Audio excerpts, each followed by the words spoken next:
Krishna, Krishna Krishna, Hare Hare, Hare Rama, Hare Rama, Rama Rama, Hare Hare, Hare Krishna, Hare Krishna, Krishna Krishna, Hare Hare, Hare Rama, Hare Rama, Rama Rama, Hare Hare, Hare Krishna, Hare Krishna, Krishna Krishna, Hare Hare, Hare Rama, Hare Rama, Rama Rama, Hare Hare, Hare Krishna, Krishna Krishna, Hare Hare, Hare Rama, Hare Rama, Rama Rama, Hare Hare, Hare Krishna, Hare Krishna, Krishna Krishna, Hare Hare, Hare Rama, Hare Rama, Rama Rama, Hare Hare, Hare Krishna, Krishna Krishna, Hare Hare, Hare Rama, Hare Rama, Rama Rama, Hare Hare, Hare Krishna, Hare Krishna, Krishna Krishna, Hare Hare, Hare Rama, Hare Rama, Rama Rama, Hare Hare, Hare Krishna, Krishna Krishna, Hare Hare, Hare Rama, Hare Rama, Rama Rama, Hare Hare, Hare Krishna, Hare Krishna, Krishna Krishna, Hare Hare, Hare Rama, Hare Rama, Rama Rama, Hare Hare,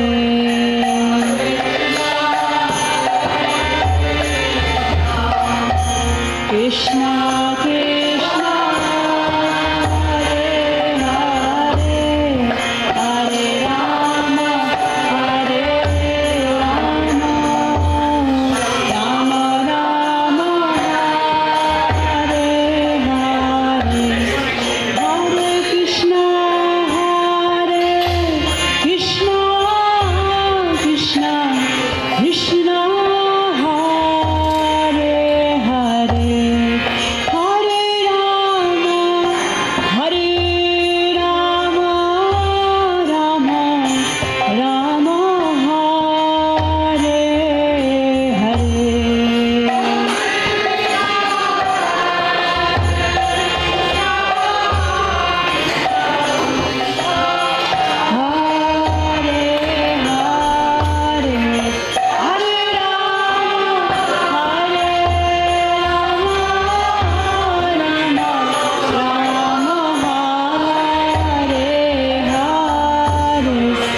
Krishna, Hare Hare, Hare Rama, Hare Rama, Rama Rama, Hare Hare.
So it's with mixed emotions that we meet here today.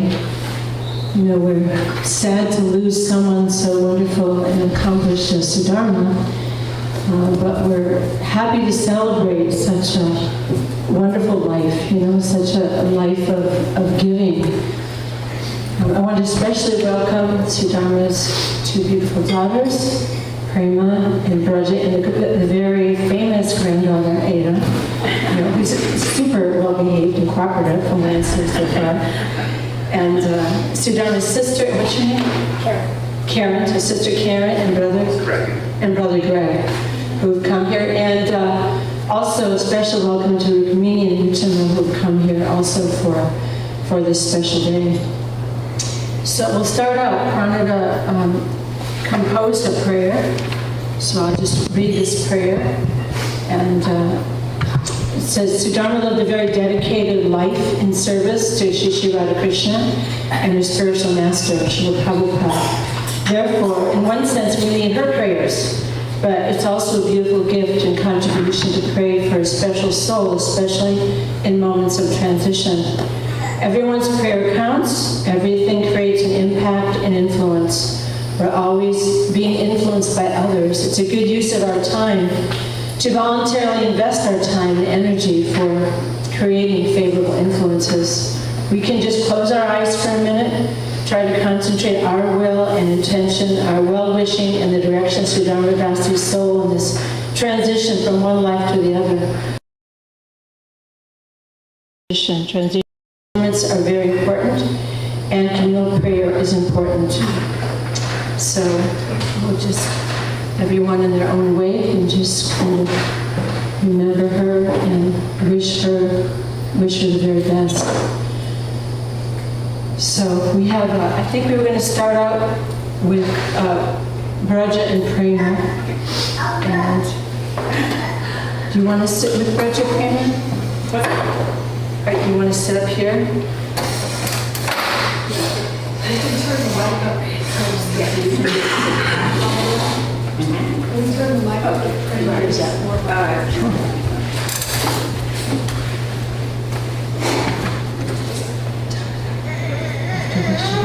I might continue outside. Okay, does that work? Yeah. I'm not very used to using too many microphones, but hi everybody, my name is Braja. I'm Sudharma's oldest daughter. So first I just want to say thank you very much to the community who has shown up so much for my mom in these last few weeks. It's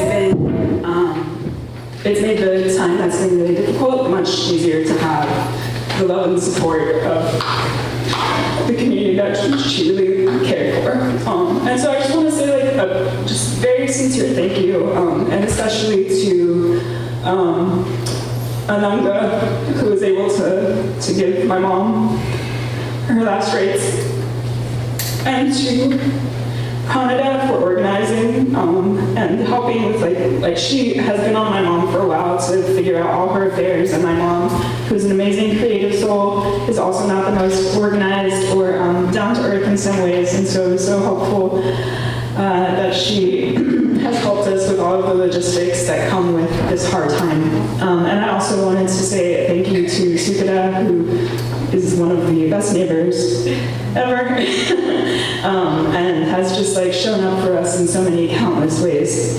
And I know that I'm leaving a lot of people unnamed who would be named by my mom, and so I'm just reflecting on what has been my experience the past 2 weeks, but know that like my mom loved you all so dearly and so deeply, and she felt your support, and it was what made this community meaningful and important for her, and she would only want to bring joy and to be remembered by you all joyfully as well. So I'm both very sad to be here and also thankful to have this time to celebrate my mother, who would want this time to be celebration. She wasn't one for big to-dos, and she wasn't one to make a fuss out of herself, and sometimes that could be very frustrating because she had such an impact on those around her, and I think it was hard for her to feel confident in taking up the space and feeling pride in what she was doing. And it's been so incredible to hear people reflect on what she meant to them and to hear how she made an impact on others, even though there were times that she didn't want to take that. She wanted to be humble. And so I have both a few words from Prema and then just like a few memories that I wanted to share. But most of all, I wanted to say thank you so much for your support and your care in these past few weeks. It has made a world of difference to us in navigating something that's incredibly hard. So let me just pull it up. Okay, so I'm going to read Prema's. Okay, so this is Prema's words, so I'm reading them, but they're not mine. My mom cared deeply about personalism in a devotional life, and that's how our relationship was as well, personal. I can't articulate for other people how much I love her, except to say that I am incredibly grateful for the offerings of time, care, and healing that we give to each other. For me, that relationship continues. I am also grateful for the many meaningful relationships she developed throughout her life, and for how widely she is loved by others who share in this grief and celebrate in her memory. Thank you. Thank you.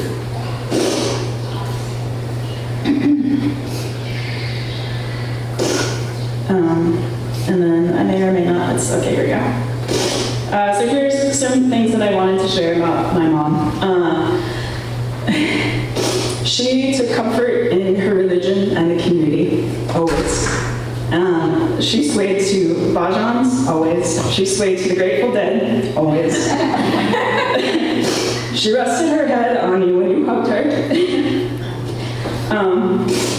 One of her favorite stories to tell about me was, I was born in New Vrindavan, and then we spent a lot of time traveling to all the other temples around the United States up until we moved here when I was 9.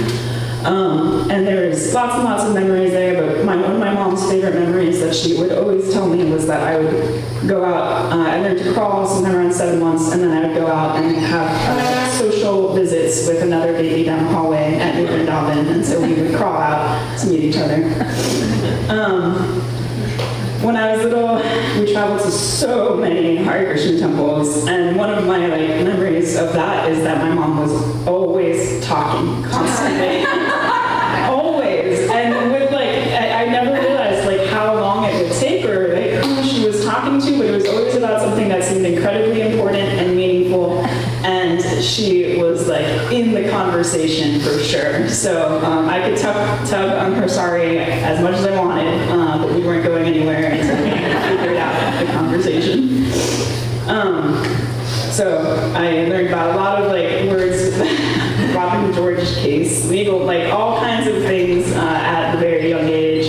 And I knew they were very serious things, but I didn't know what they were, and I knew that she was going to resolve them by talking about them, and I trusted that she'd be able to do it. My mom read me the entire Ramayan and the entire Mahabharata when I was a kid, several times. I still don't know how that's possible, but she also read me The Lord of the Rings, so somehow she was able to read all of those things to me every night.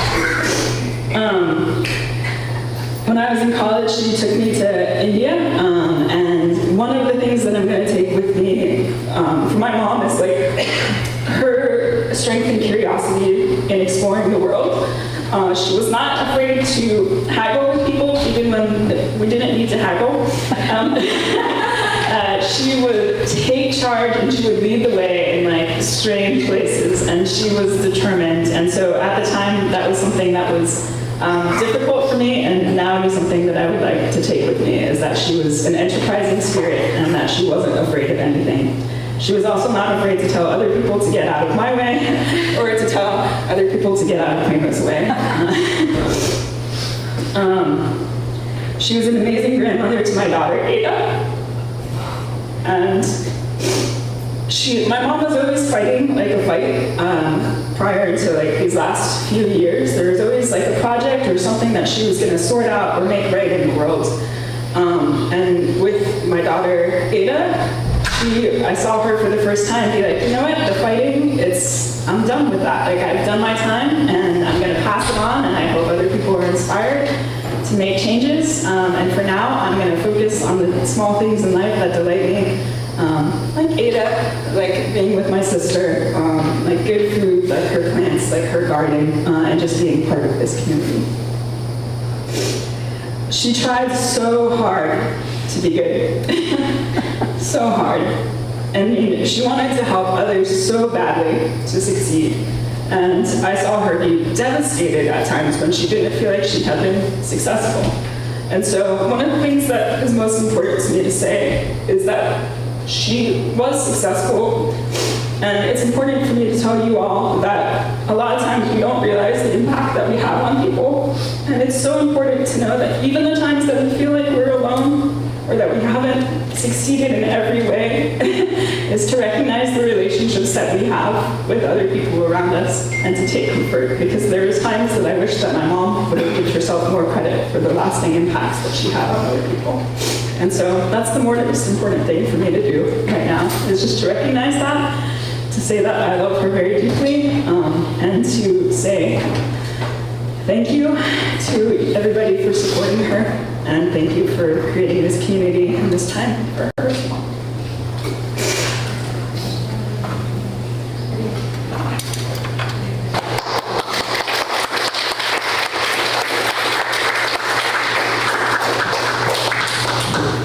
Thank you so much, Virgin Prima. So you can judge a tree by its fruit. So these very special, beautiful, educated, successful daughters are proof of Sudharma's love and care. And she, just like she nourished her daughters, she nourished her plants. I think it was Prema that told me that Sudharma had, even as disabled as she was, she started a whole garden, like a decorative garden right outside her door, and then another bigger garden. And she said to Prema that she had a relationship with each plant. And Prema gave very explicit instructions that we need to keep that garden going and keep it watered, in memory of her mom. So we will do that. Okay, next would be, a clip of Sudharma. You ready to play that? Almost.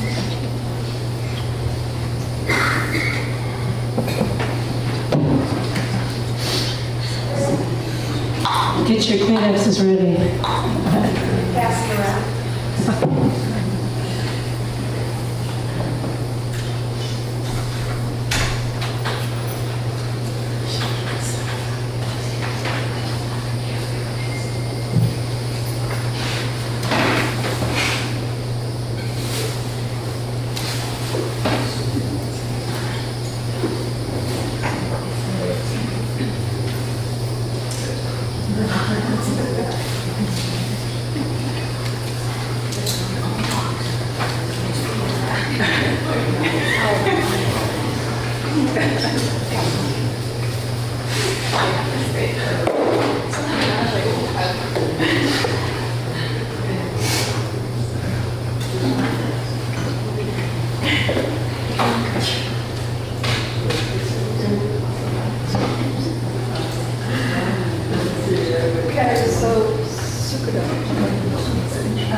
While we're setting up the video of the meeting, would you like to speak next?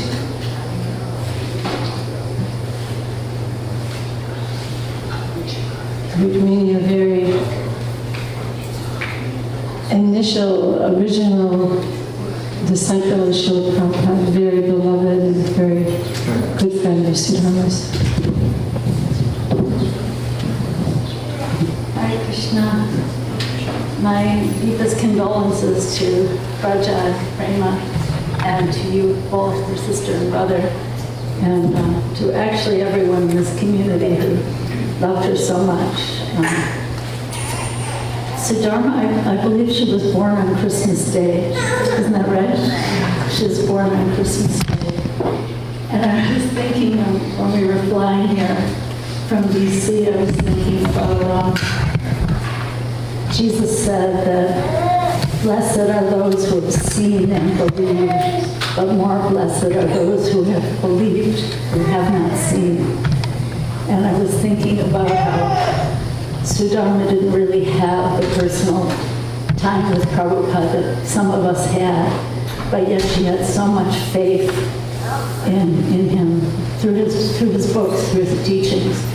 So she was really an extraordinary trailblazer, pioneer, fighter, and she was always fighting for the underdog and those who were being misunderstood, fighting against speciesism, sexism, everything.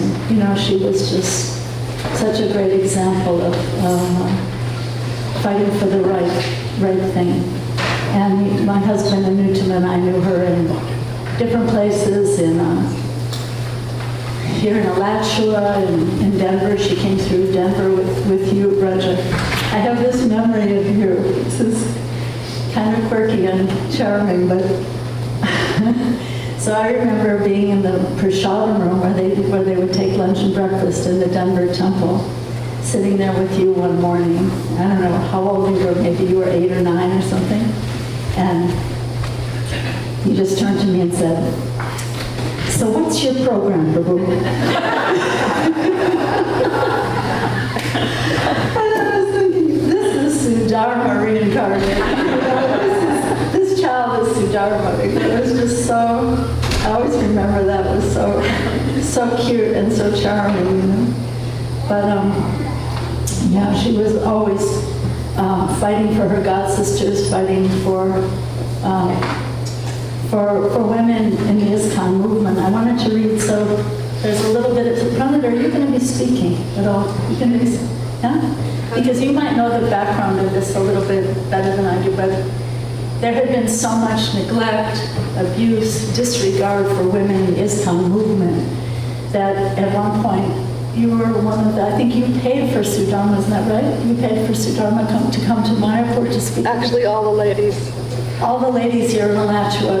No, the ones that attended the 2000 meetings. So you gathered resources so that All those women all could those go. ladies could come. So a group of us came and spoke to the ISKCON governing body in the year 2000 to speak about the abuses to women, the neglect, the disregard, the abuse. Several of us spoke, and Sudharma spoke as well. I'm not going to read to you the heartbreaking anecdotes that she recites in her presentation. I'm reading from the ISKCON Communications Journal, which hopefully you can find online. Okay, we'll buy it. What? We'll buy it. This is volume 1, June 2000. Yeah, hopefully it can be found online. Anyway, if I read you her whole presentation that she spoke, you'd all be just crying and overwhelmed. I'm not going to read the anecdotes that she recited, but I'm going to read a little bit of what she did say. She says, so who came? So it was Vishaka, Sudharma, Sitala, Yamuna, Kusha, Sudamani, Sudharma, and me. We came and spoke to the GBC, and many of them really weren't interested in what we had to say. Some of them were open to it, but it was, it was something that had to be spoken, and it was perhaps groundbreaking, hopefully. So Sudharma says, this is just excerpts.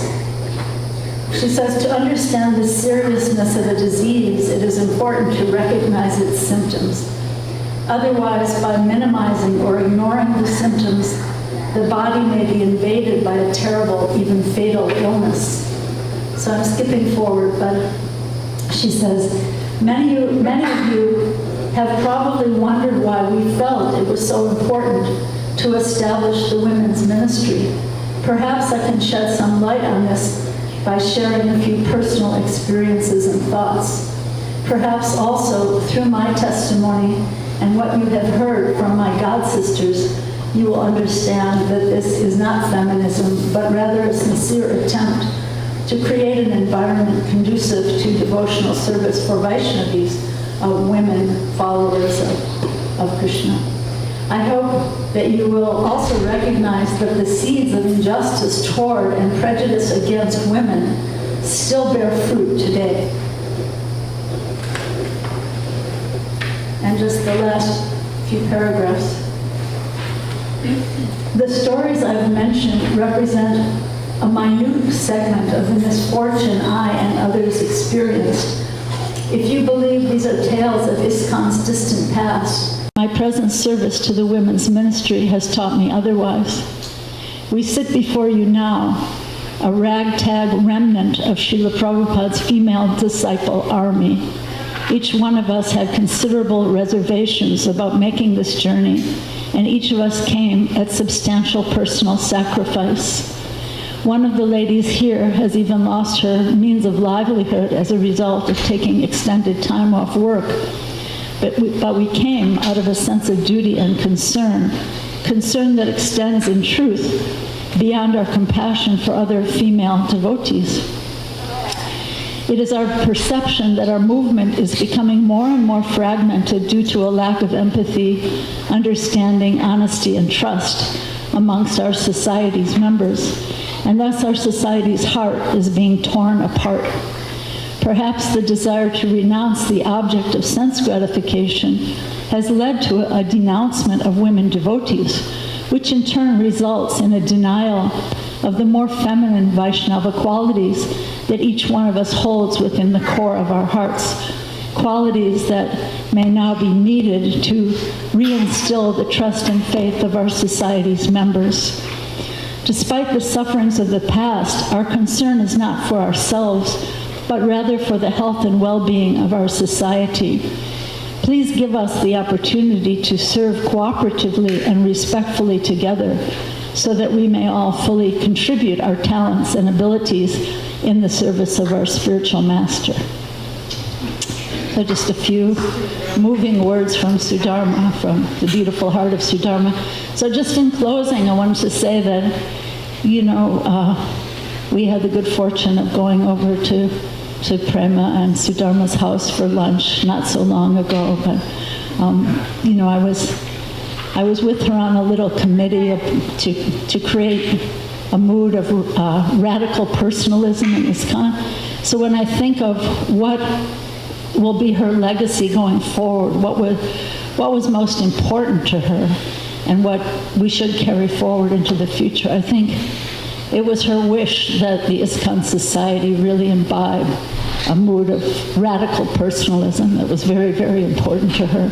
Each one of us, or I call it also radical noticing, each one of us noticing when someone's suffering is, so many of you in this community exemplify Sukhada and Pranada, so many of you. So yeah, I think that's important that we try to, in her honor, carry that forward.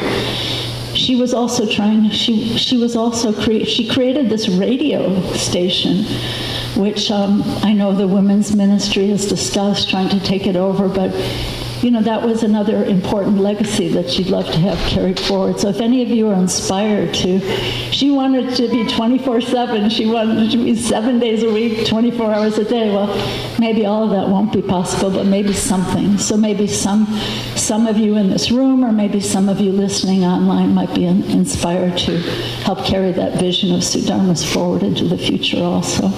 So again, my deepest condolences to you, Prema, Raja, and Sudharma's dear brother and sister, and all of you who loved her so much, love her so much. Hare Krishna.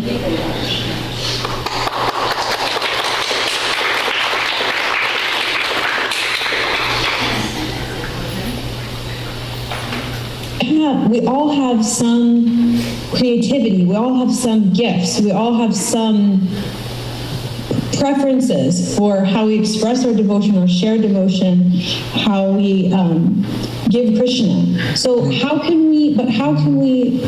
you harness the bravery to go and do what you did? How can we do that? What can you tell us? Doing it because, you know, it couldn't just be about that experience. It had to be a connected experience. And, you know, from that deep meditation, of course, then many other things became feasible because it wasn't about the external environment. It was about the internal environment. You know, so I think that the best thing that we can really do in life is never forget two things: introspection and prayer. You know, we should always be contemplating, you know, very deeply inside of ourselves about who we are and where we're going and how we're interacting and giving and viewing the world and what kind, you know, if we're hurting others, if we're doing these things. I think it's really, really vital to always be aware of our actions, you know, and how they're impacting. And believe me, I say that, and that doesn't mean I haven't really caused, you know, pain to others. You know, sometimes I don't even know how or why, but the fact is,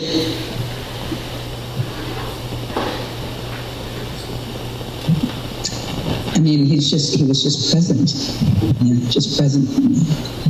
And I think we need to, you know, understand matter in its completeness and what it is, you know, and the fact that that is what this world is. It doesn't matter that we're practicing devotional life. This world is what it is.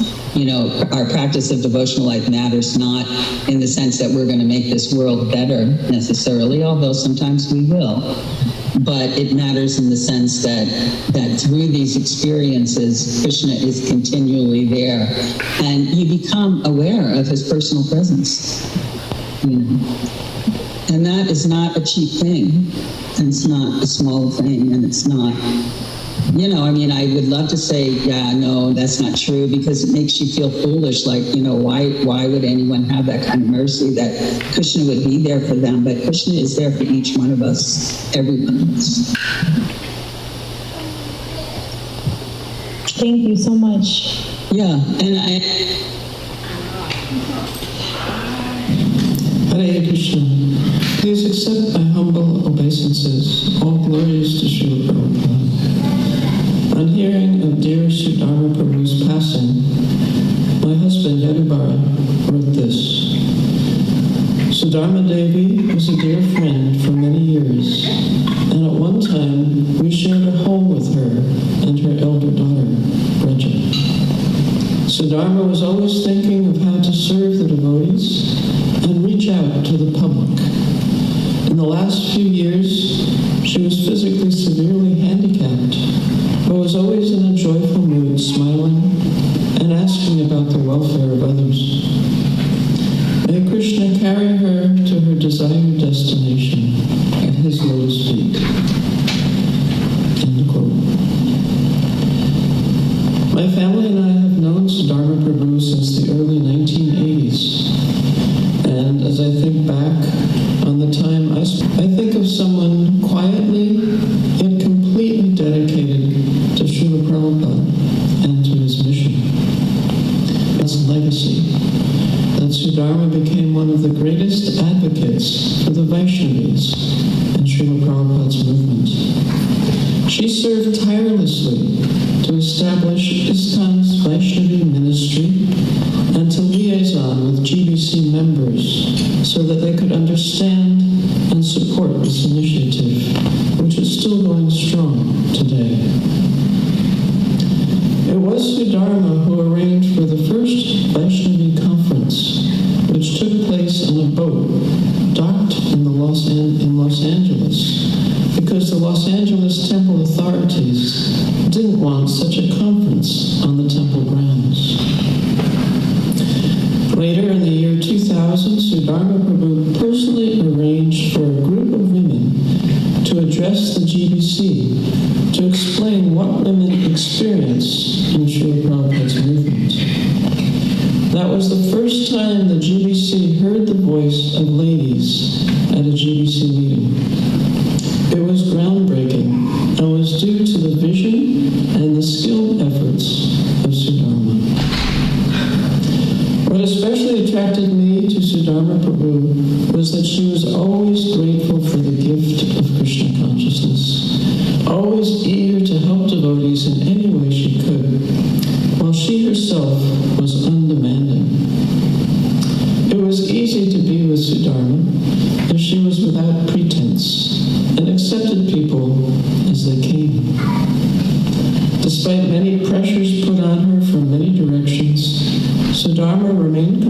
composed and didn't appear anxious or upset.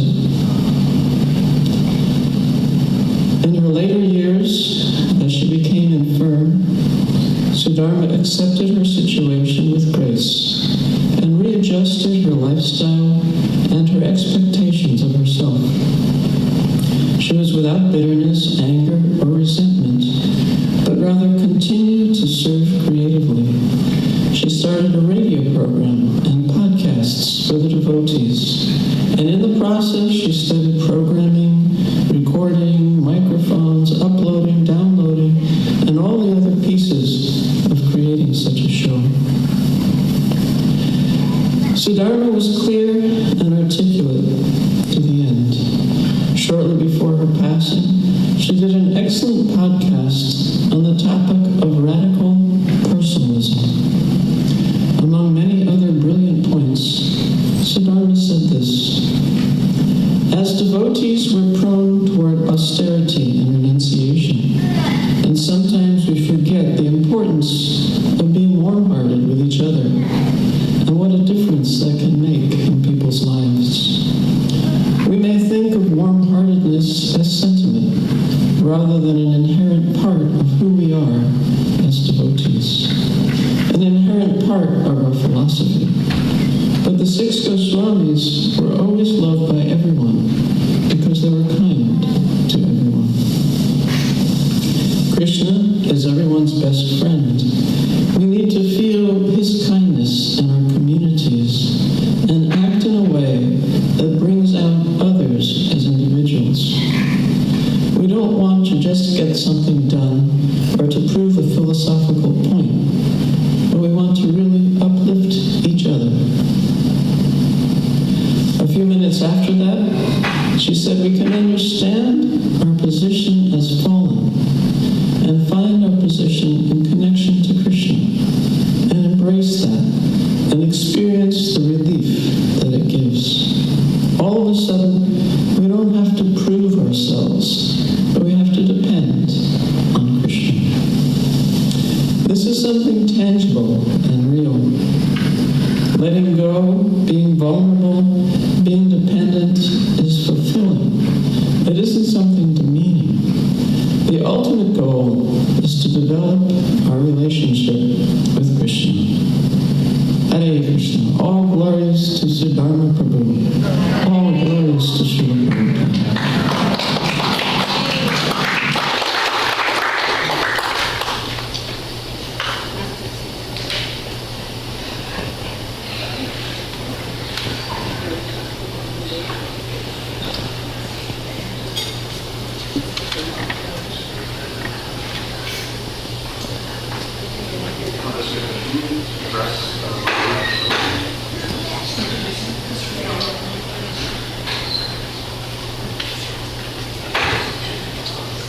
Vrindavan Maharaj will be speaking next.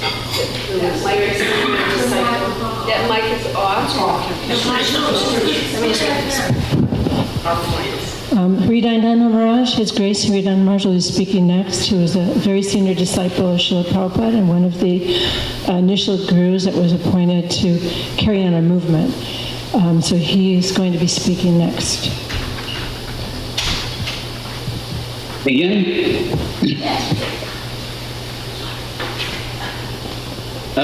Can you hear me? Yeah. Thank you for this opportunity to speak about Sudharma. Once one of the Beatles asked Prabhupada, how can we tell who is a genuine devotee? And Prabhupada replied that a genuine devotee, an advanced devotee, will be a perfect gentleman. And of course the same holds true for Vaishnavis.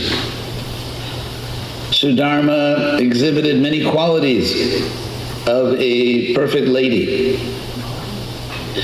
And all my personal interactions with her, she was always kind, intelligent,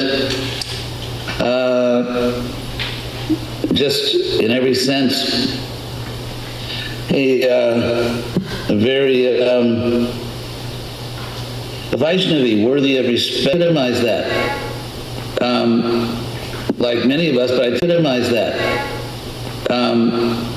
Like many of us, but I think even more, I think in her case, she had to tolerate and endure difficult situations in life, even when she was much younger. And yet throughout all of this, she remained, as Prabhupada would say, a very staunch devotee of Prabhupada, of Krishna. So we can recognize things by their symptoms. That's what it means to have a spiritual science. That it's not mere sentiment, but by the qualities of the devotee. By the symptoms, we can tell who is advanced, who is deeply Krishna conscious. And that certainly was the reality of Sudharma. And the fact that we're gathered here to honor her as she deserves is a testament to the fact that many Vaishnavas recognized her excellent qualities, her genuine devotion, her special devotion to Prabhupada's mission. And so of course, I knew her. She was my sister in Krishna consciousness. I didn't spend nearly as much time with her as some of you did. And so therefore, I won't speak for a long time, but it's, Krishna says in the Bhagavad Gita regarding the destination of a devotee when they leave this world, that verse that begins, Yang Yang Vapi Smaran Bhavam Tejati Ante Kalevaram Tang Tang Nivaiti Konteya Sadata Bhava Bhavavita. It's not merely that at the very end of life one happens to say Krishna or remember Krishna, as some people think, but actually what Krishna really says there in the 8th chapter of Bhagavad Gita is that Sadata Bhava Bhavavita, what determines one's destination is the state of consciousness that one was always cultivating, sada, tadbhava bhavita, throughout their life. And so it's not a question, in the case of a great soul like Sudharma, like what were her last words or what was the last thing she saw, because what Krishna is actually talking about is that a person who spent their life cultivating a certain consciousness. And so Sudharma, on the authority of Krishna himself, has a glorious Krishna conscious destination. And so these moments, the passing of an outstanding servant of Krishna is always bittersweet. It's bitter because we lose the association of someone whose company was valuable in Krishna consciousness. And it's sweet because we know that person will receive extraordinary blessings from Krishna. And so we rejoice in their successful human life. Prabhupada always spoke in those terms about human life, the purpose of human life, the proper engagement of human life, and so on. And so at a moment like this, we see that someone had an extraordinarily successful human life. A person who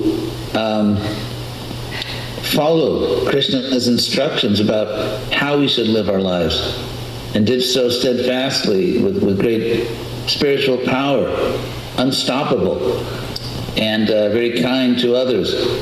So at this bittersweet moment, we should have, if we pay attention to what Krishna teaches, complete confidence that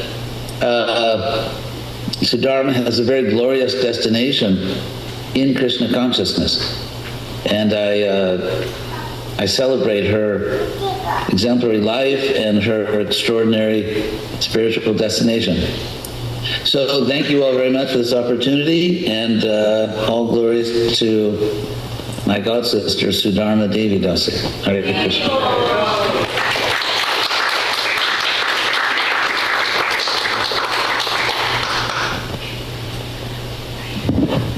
Thank you so much. And Ramacharita, Prabhu, would you like to speak next?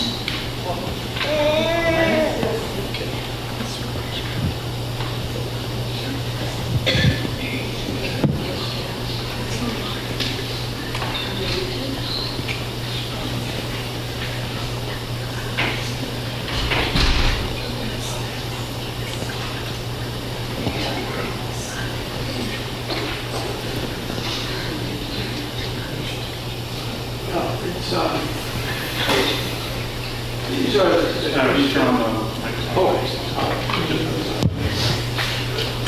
These are the bittersweet times, you know.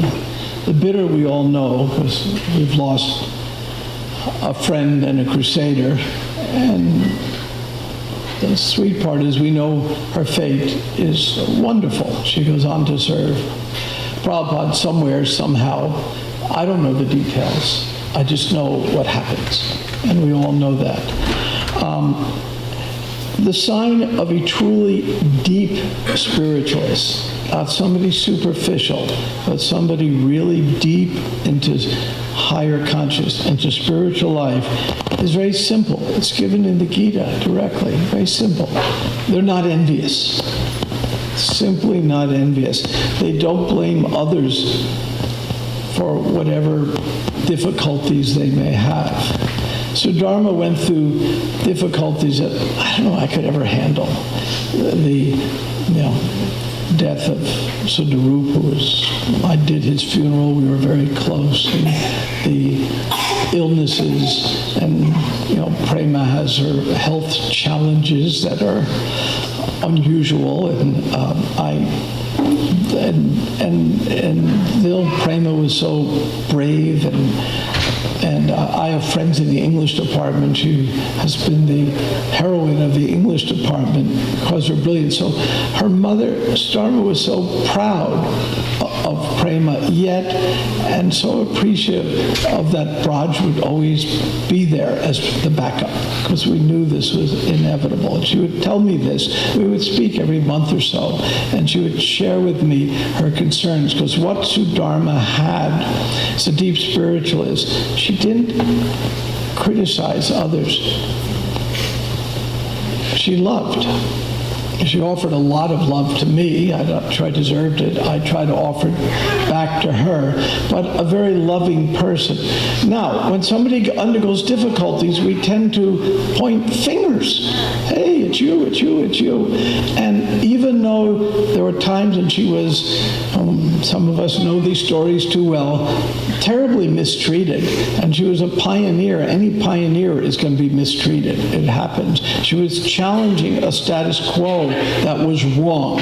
The idea that we are this body is the basic teachings of the Gita. It says, and you're marginalizing me because I'm a woman? She then stood up and so bravely. I would tell her at times, you inspire me. And she'd always say, no, I'm just doing what I have to do. Very humble about it.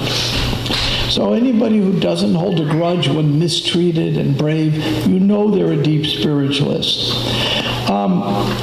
Others are going to provide a list today of her many accomplishments, be it a women's ministry to a radio show.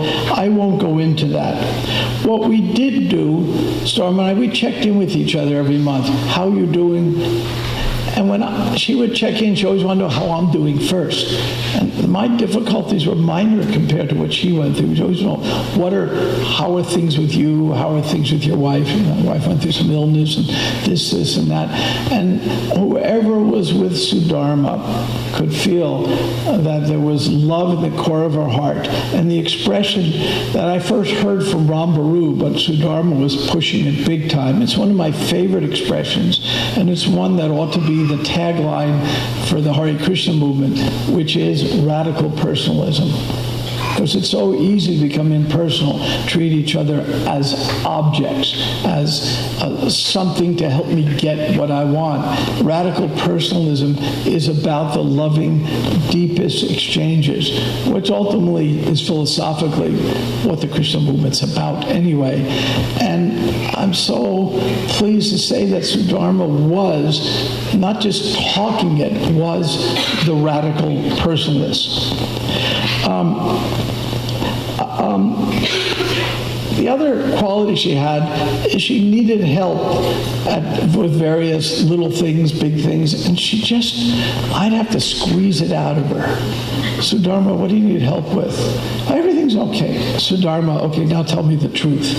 She did have to, and she would take service from others, but her whole mood was, what can I do to offer service to others.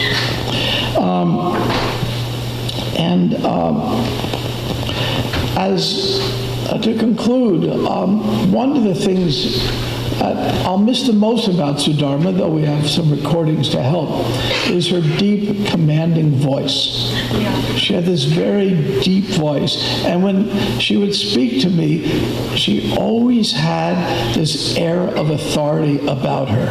Even though she wasn't like trying to instruct me or tell me this or that, whenever she would speak on an issue, let's say a women's issue or something she spoke on commonly, spoke that deep, commanding voice, I said, you know, you convinced me. She had that ability to be very convincing. So I'm glad we have her recordings. I'm glad we have our radio station. And especially glad that we have Prema and Vraja to carry on her legacy. And I had to say this at Sundarup's funeral, so I'll say it again. It's an important point and something that I took very seriously. At his funeral, I said, everyone who's there for Sudharma, raise your hand and really mean it that you're really there. I raised my hand and I meant it. So I want to know who's here for Vraja and Prema. But you got to mean it. You got to mean it. And if you mean it, it works. Okay, you got to be there. So we're there for you guys. And I know you have the most wonderful sister. So she's loved. Thank you very much. Hare Krishna.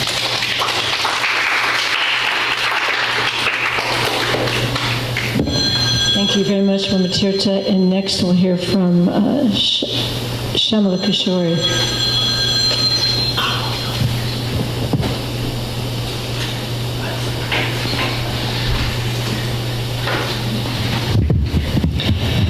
Hare Krishna, everyone. I recognize that I didn't have the extent of association with her that many of you did. I'm just leaving a little early, so that's why I'm speaking now. But thank you for inviting me to share a few words. So sometimes in life, there are relationships that we have that there's plenty of quantity, a lot of time that we get to spend with the person. And in my case with Sudharma Prabhu, it was quality rather than quantity. And particularly in the last year, last maybe 2 years. And just a few weeks ago, my last interaction with her, she gave me this warm embrace. I have never experienced such a loving, accepting, and kind hug before in my life. And I was talking to her about, I grew up in ISKCON, and I was talking to her about some of my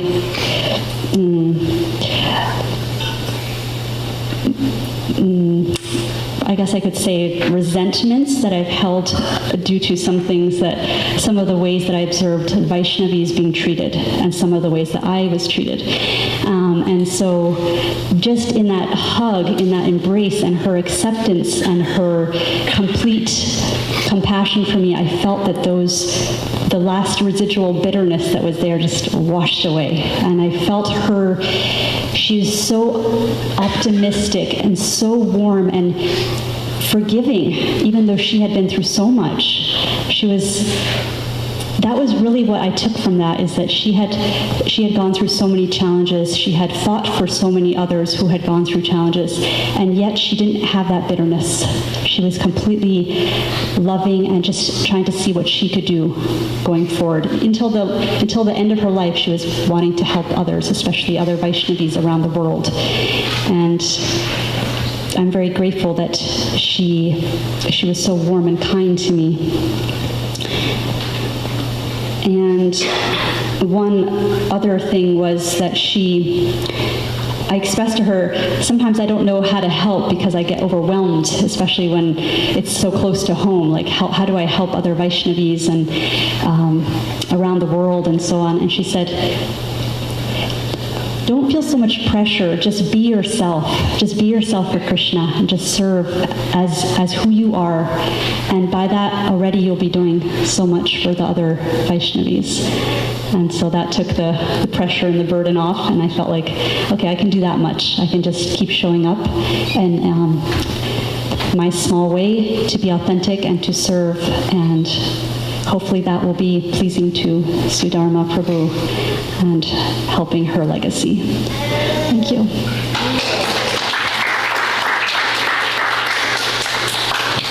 Thank you, Shamala. And Dina Tarani will be speaking next.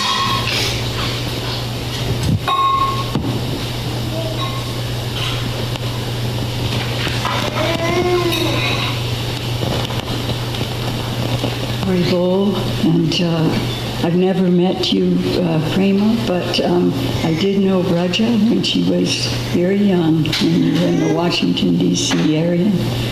I'm very privileged and honored to be able to stand here for a moment and glorify Sudharma, our dear God sister, wonderful devotee. 5 years ago, we started a discussion and reading group that we met every Sunday. It was just 3 of us, Shruti Rupa, Sudharma, and myself. And by using the 7th canto of Srimad Bhagavatam, which we started on, every Sunday we would delve deeply into all of the most important things that we wanted to take from this life. In terms of our Krishna consciousness, in terms of our relation with others, in terms of what we can give. And I found always Sudharma, of course, to be thoughtful, intelligent, insightful, very loving, very giving. And one of the things that I took from those wonderful readings and discussions over those 5 years was that the power of association, the power of being in among associates where you can reveal your innermost thoughts, your innermost feelings, knowing that you won't be judged, you won't be criticized for it, and you can be real and truthful. And we would often discuss our strengths and those areas that we would wish to improve on within our lives and within our Krishna consciousness, and how we adapted to the pressures and uncertainties that surrounded us. So the last readings that we had, we were reading from Prahlad Maharaj. And the very last reading, Prahlad Maharaj had the incident with Lord Nrsimhadev had occurred where Nrsimhadev had literally torn apart Hiranyakashipu, and all of the demigods came fearfully to offer prayers. And they came from everywhere, Lord Brahma, Lord Shiva, the Chanaras, the Pitras, from everywhere they came. And they were afraid to approach Lord Nrsimhadev. But Prahlad, it's described so beautifully that he was certain of the affection of Krishna. And so he approached him without trepidation and without fear. And so afterwards we spoke on that, and Sudharma said, wouldn't it be wonderful if we had that within our hearts, that certainty of the affection of Krishna to the extent that all fear vanished, that there was no fear. And I thought about that after her passing, that actually I was certain that she was in that loving affection of Krishna, that she was actually being lovingly and affectionately cared for in her next journey in Krishna consciousness. So I just felt incredibly grateful to have had her association, especially in these last years. They were memorable, they were unforgettable, and they increased my love and affection for her immensely. So I just, I feel that sad that she, of course, is gone, but so grateful that just a little touch of experience and association can reach so deeply within the hearts of us all, in whichever way it does. So I thank you very much, and I just offer condolences to all of you, and thank you for allowing me to just speak some little bit about Sudharma. All glories.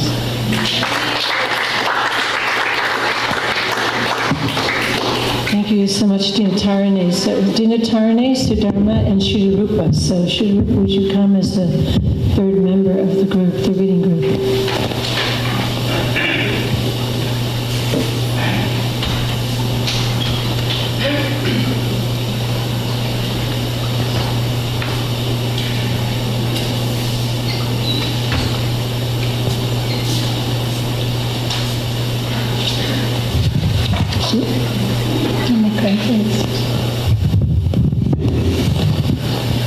I can't think of Sudharma without thinking of you, Prema.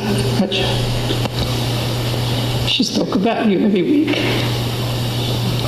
I met Sudharma actually in the 80s in D.C., but I got to know Sudharma when I moved here about 7 years ago. As Dina said, we started this reading.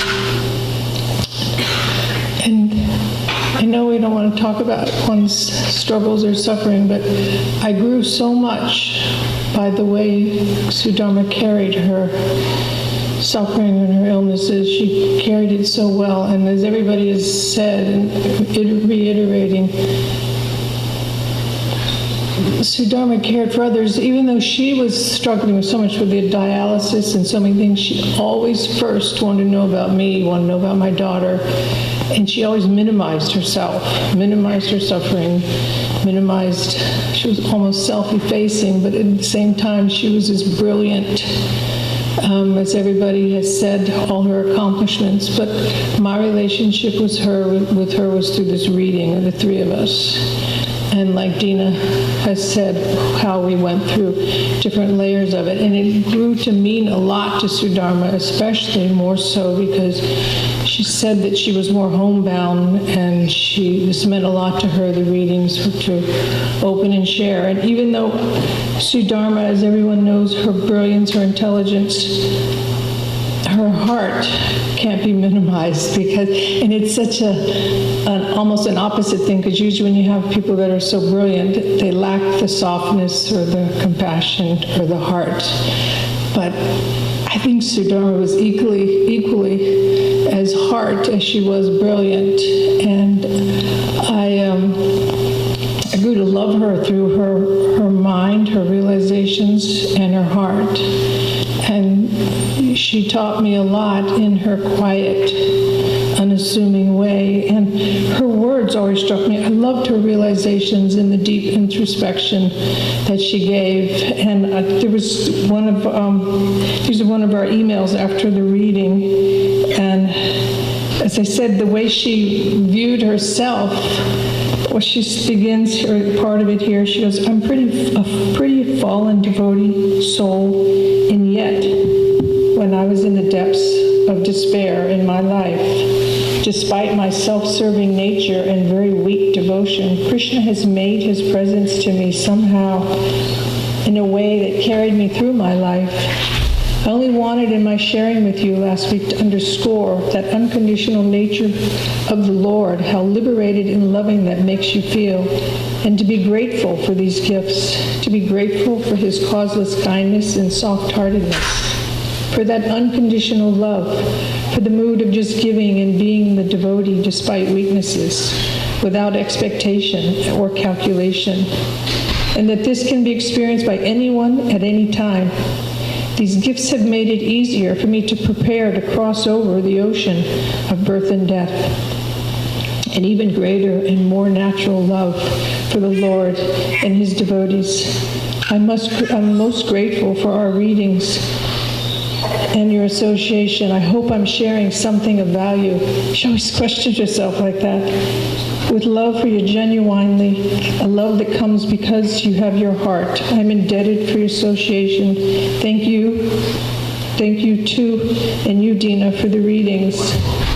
And sometimes I travel and it would, I'd feel guilty. And I know that first Sunday after Sudharma had passed, it was Saturday, I felt so empty. I looked, it was 10 o'clock and it was time to read. And I realized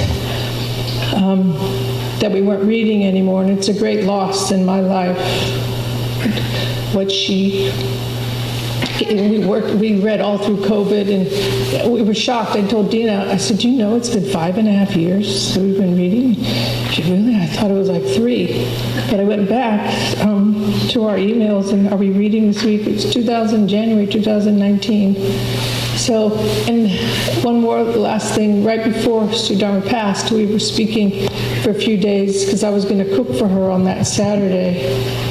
And there was a list of things, but I texted her, I said, Sudharma, tell me what you really want to eat. Anything, whatever cuisine, whatever this, whatever that. I'm really tired of quinoa. She said, I really want vegetables, and then she started going on. She said, I love this, I love that. She says, actually, I'm not austere in my eating. I like, and she named this. I said, okay, great, we're getting somewhere. And then she said, I'm really missing sweets. And I said, okay, we could do that. I can either go the diabetic way or we can try. And she said, it's just a one time. Let's just do it. So I had been preparing for days. I'd already shopped and was very eager to get it all going for her. And so I was in the kitchen Saturday morning.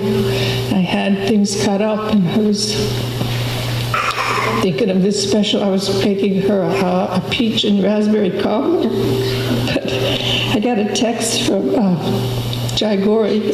She said, I know Sudharma was looking forward to your meal today. She said, but unfortunately, Sudharma passed away last night. And so I was so taken, but I sat and meditated on Sudharma and was offering prayers, and I thought to myself, Sudharma, wherever you're going today, I know somebody's greeting you with a plate of sweets. So I'm very grateful for that, and I thank you all for giving me this moment. Hare Krishna. Thank you so much, Sridharita. Next will be 2 Zoom remembrances by Srila Dasi and Rukmini Dasi from South Africa.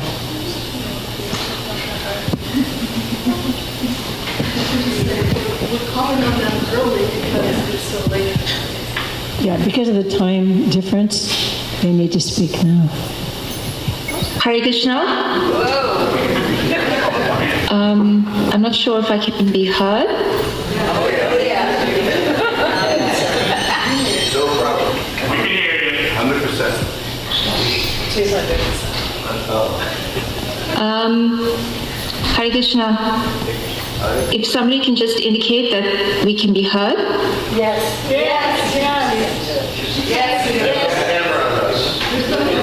Thank you. Hare Krishna devotees. This is Srila Dasi from South Africa. And I had the good fortune of meeting Sudharma through the Satvi Sangha, which was arranged by another South African devotee named Sharadiya Ras. And in 2020, she had, the Satvi Sangha had arranged a Janamashtami Women's Special, and Sudharma Prabhu gave a class on Krishna Bedazzles Lord Brahma. And I was really taken aback by that class, and I listened to it about 3 times, and then I decided to write to Sudharma Prabhu, just extending a little bit of appreciation. And what I want to share today is her response to me. And I'll just read it quickly. Dear Asistali, my affections and obeisances. All glories to Srila Prabhupada. I hope this note finds you well. Yes, Prabhupada and Krishna have been very kind to me in this life, and I have had incredible service opportunities and known so many wonderful devotees who have been there for me in times of strife. It is easy to be a little more soft-hearted when Krishna has been so kind.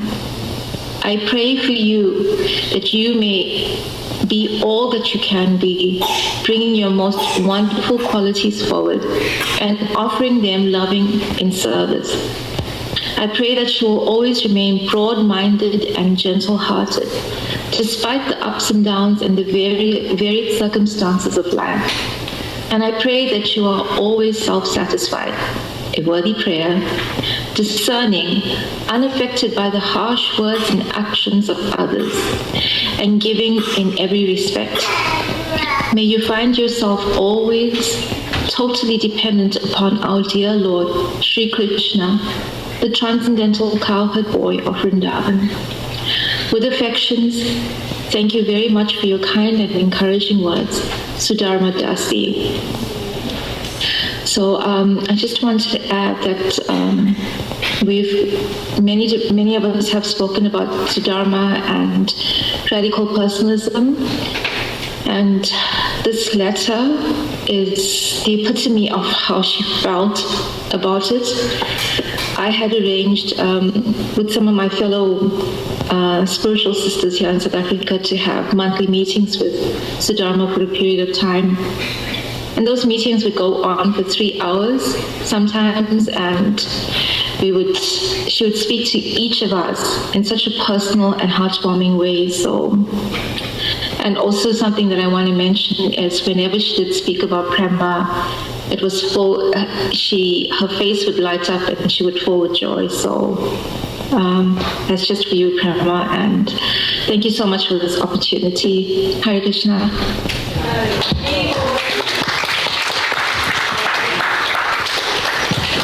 Thank you so much, Rasastala. Hare Krishna. I'm Rukmini, and I just wanted to share something about Sudharma. Sudharma Prabhu. Never have I met someone who needed so little reason to love you. Love is a big word, and I don't think that you took it lightly.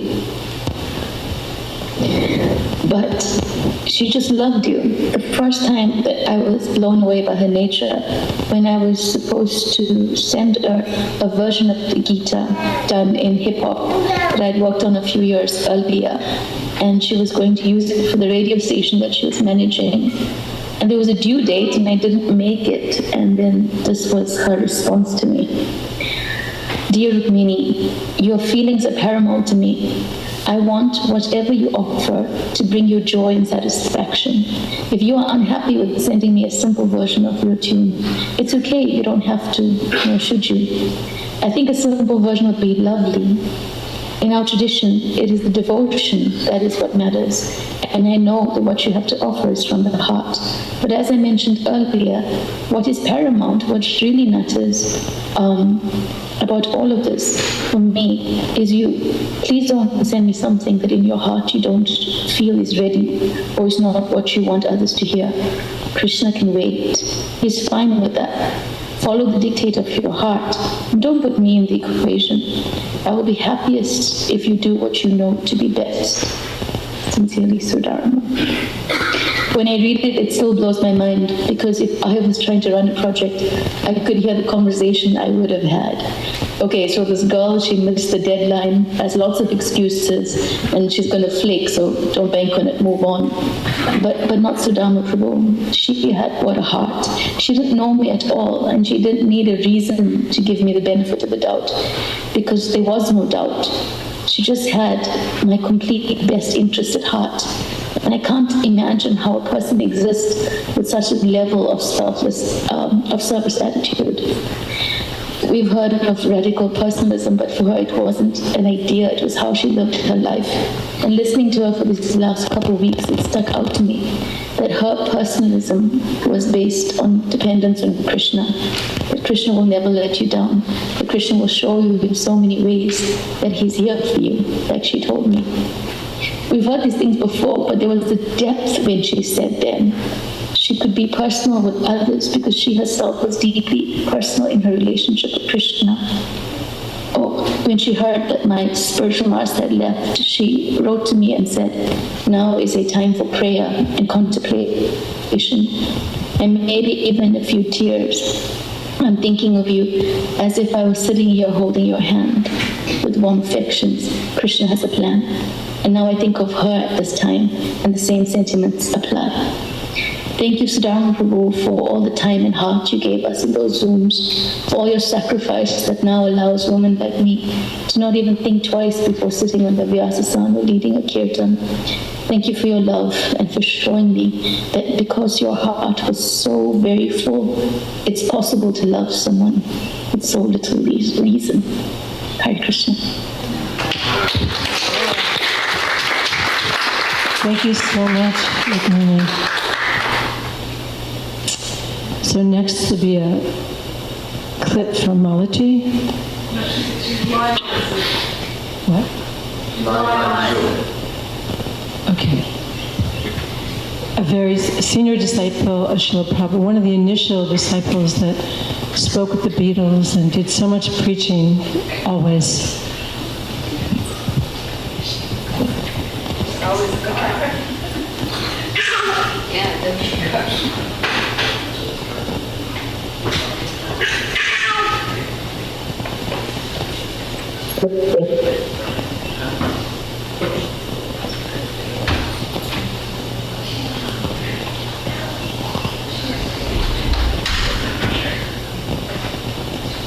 Hare Krishna?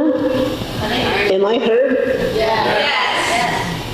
Okay, my obeisances. I'm actually at a construction site. It's a transcendental construction site, meaning for a new temple in Ohio, Columbus.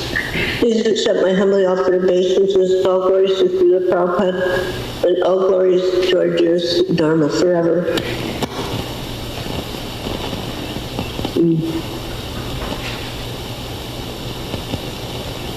I was really appreciating, I just only heard the last two speakers, but it was just so completely beautifully natural. It was so Sudharma, your wonderful words describing this extraordinary personality, who I first met in London, of all places, actually. I can't remember the exact date. I could have looked it up, but I wasn't able to get that far along.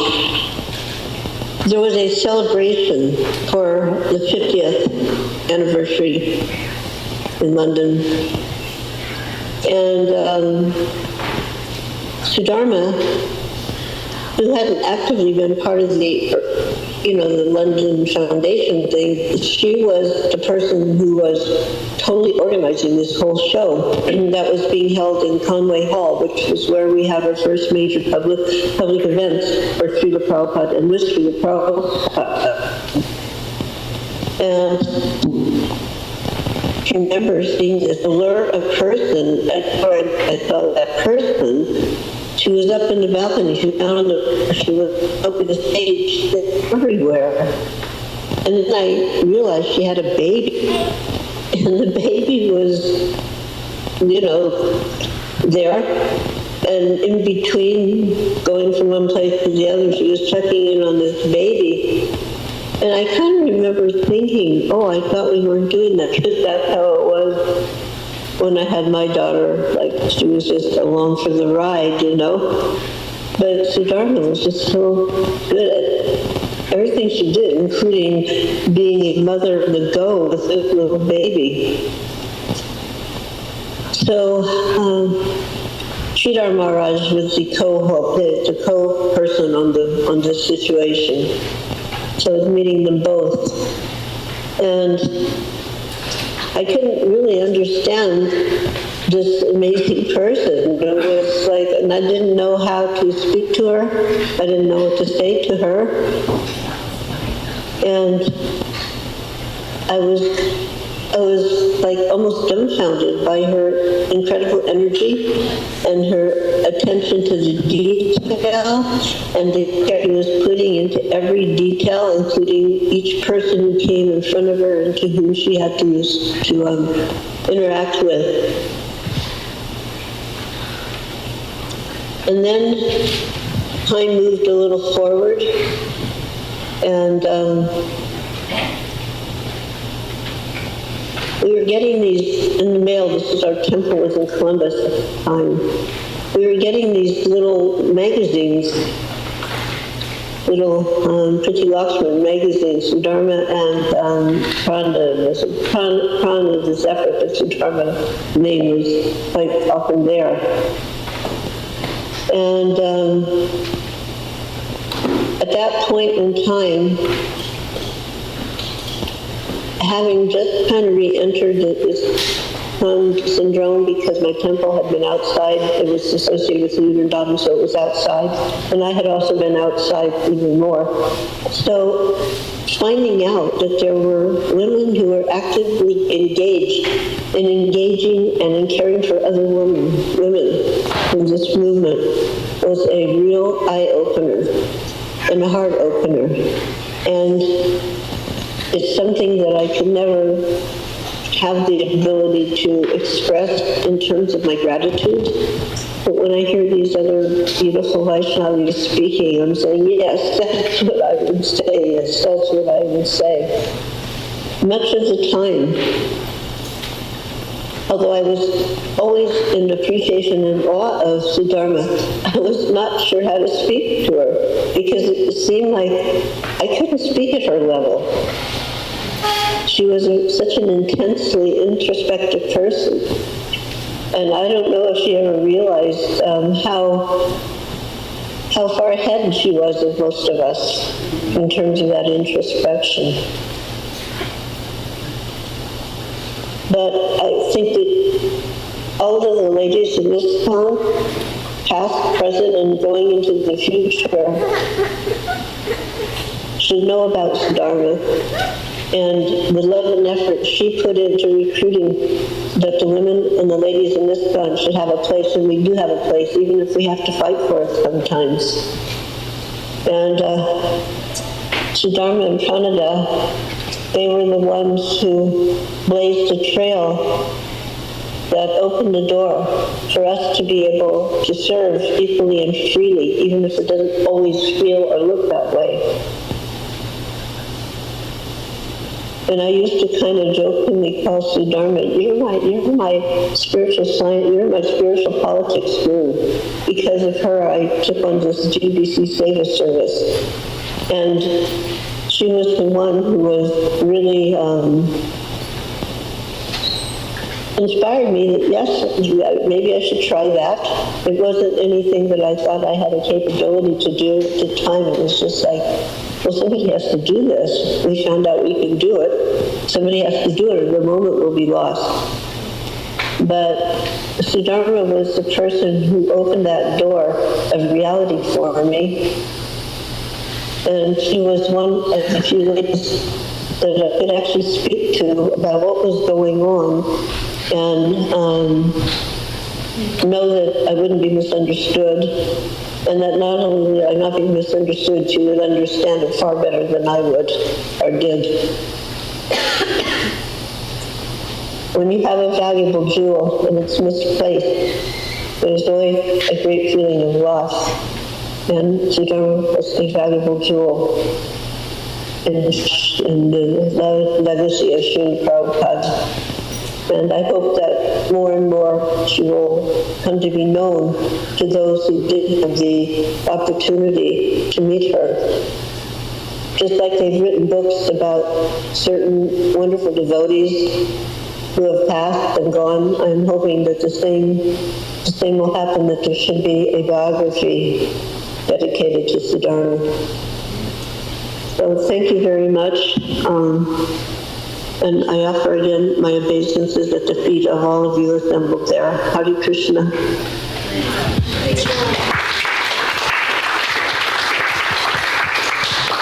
Thank you so much, Malati, for your remembrances. And now Nutama, who is Director of Communications in ISKCON, we'd like you to speak. And is also the, if I dare say, the very famous husband of Rukmini.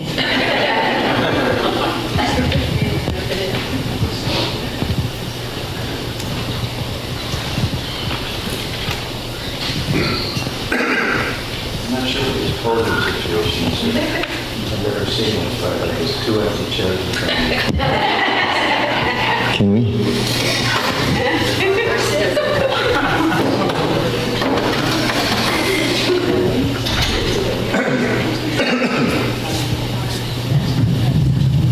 One thing, basically, is in respect to the family members. I didn't know the 2 daughters as well, but Sudharma often would mention you, and I met you a few times over the past, but not so much in recent years, but it's nice to see you both here. I don't think I ever met Sudharma's sister and brother. Really happy that you're here. Thank you for coming. It adds a lot for all of us. I'm a little disappointed by the pictures here, actually, and I'm thinking we missed something because Sudharma, they're almost all with Sudharma and women.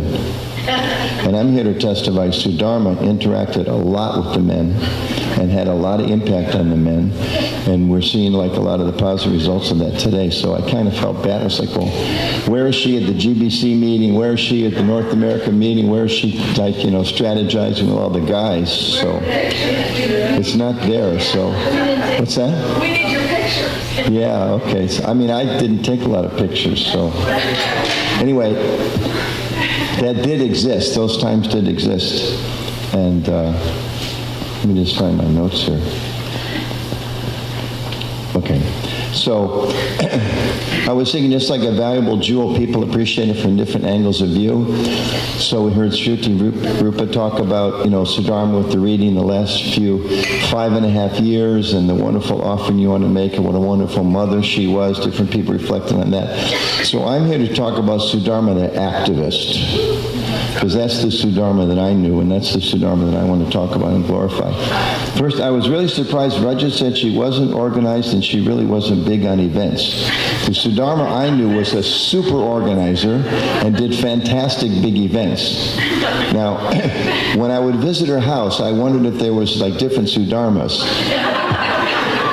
But the events that she organized were fantastic.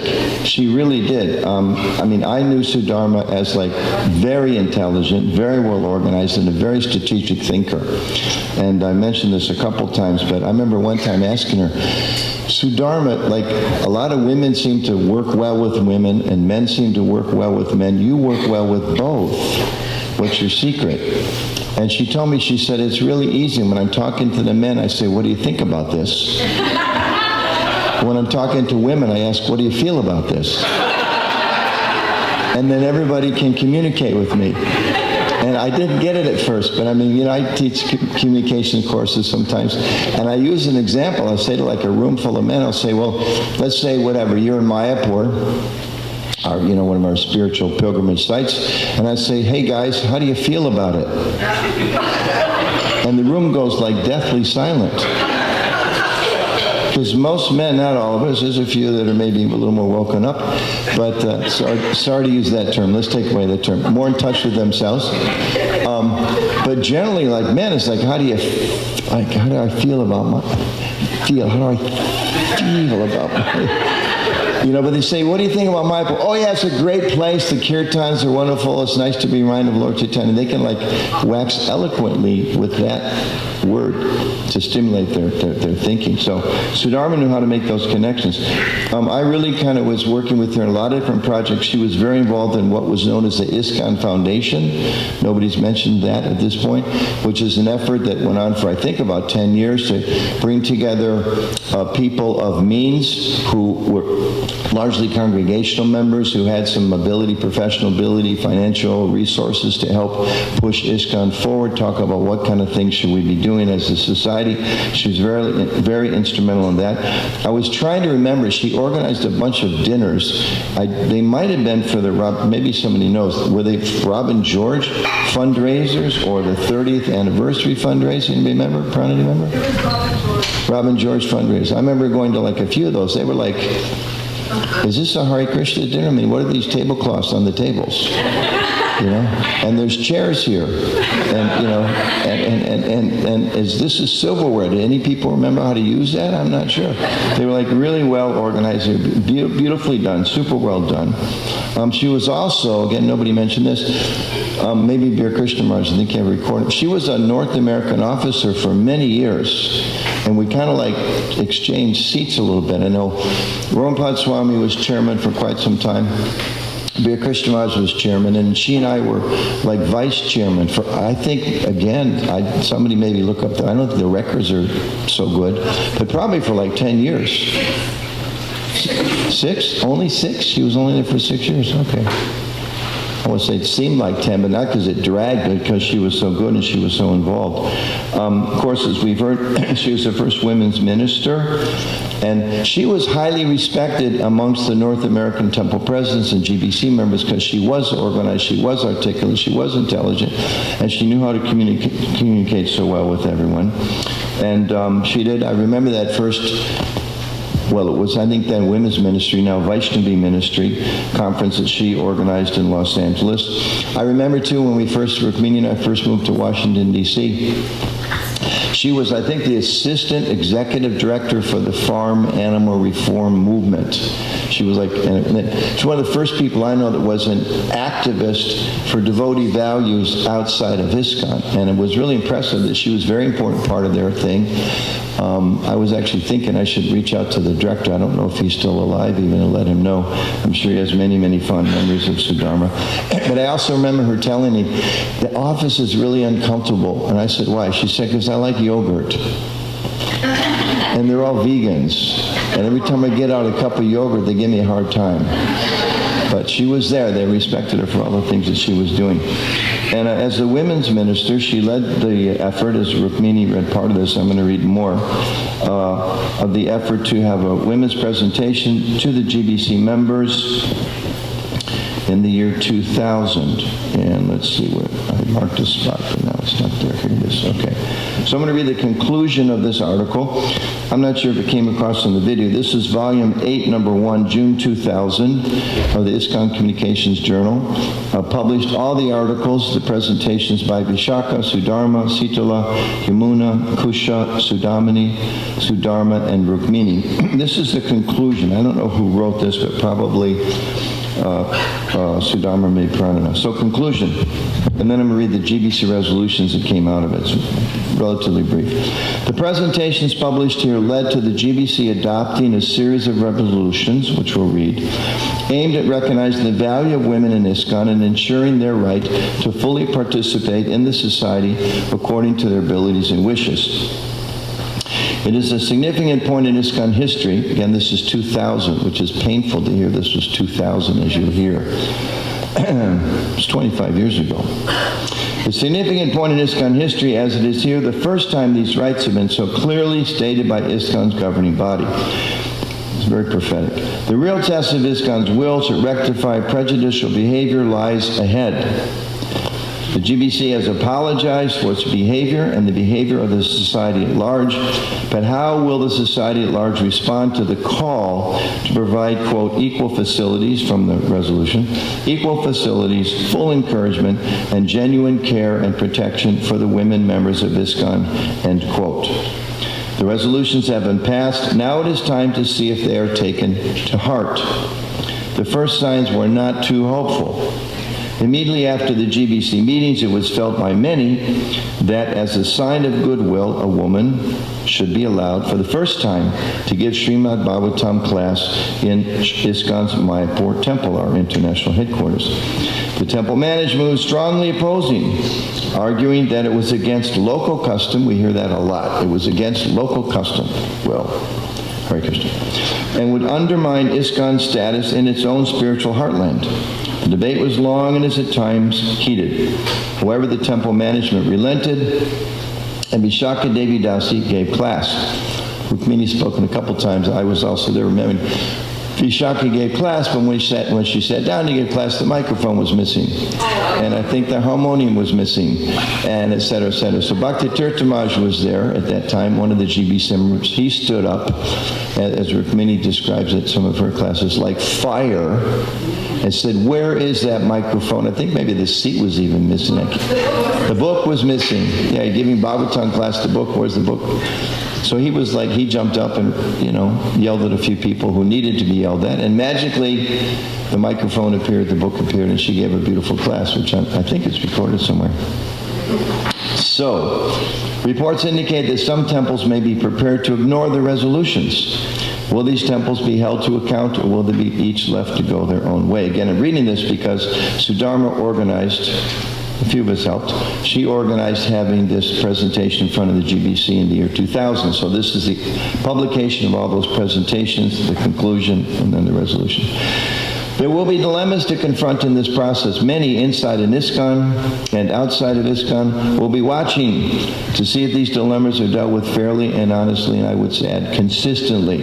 This will be the real test of ISKCON's commitment to its women. So here's the resolution. It's very short, just a page. Whereas, this is GBC Resolution 2000, Section 501. Whereas the Women's Ministry presentation on March 1, 2000 to the International GBC Governing Body Commission brought a clearer understanding of the mistakes of the past and the need to provide equal and full opportunity for devotional service for all devotees in ISKCON, regardless of gender. And whereas it is clearly following in the line of Sri Chaitanya Mahaprabhu and His Divine Grace, A.C. Bhaktivedanta Swami Prabhupada, that all people are welcome to join Lord Chaitanya's Sankirtan movement and are capable of developing love of God. And whereas it is our belief that many of the social issues that confront us are exasperated because the voices of our women, who are the mothers and daughters of our Krishna conscious family, have been hushed and stifled owing to misinterpretation of our Vaishnava philosophy and the resultant minimization of the human needs of our devotees. Therefore, it is resolved that, this is 2000, this is passed, the members of the Governing Body Commission of the International Society for Krishna Consciousness offer their humble apologies to the women of Srila Prabhupada's Society, who, because of our own shortcomings and those of the Society, have suffered due to a lack of protection, support, facility, and appreciation for their service, devotion, and vast contributions to the Society.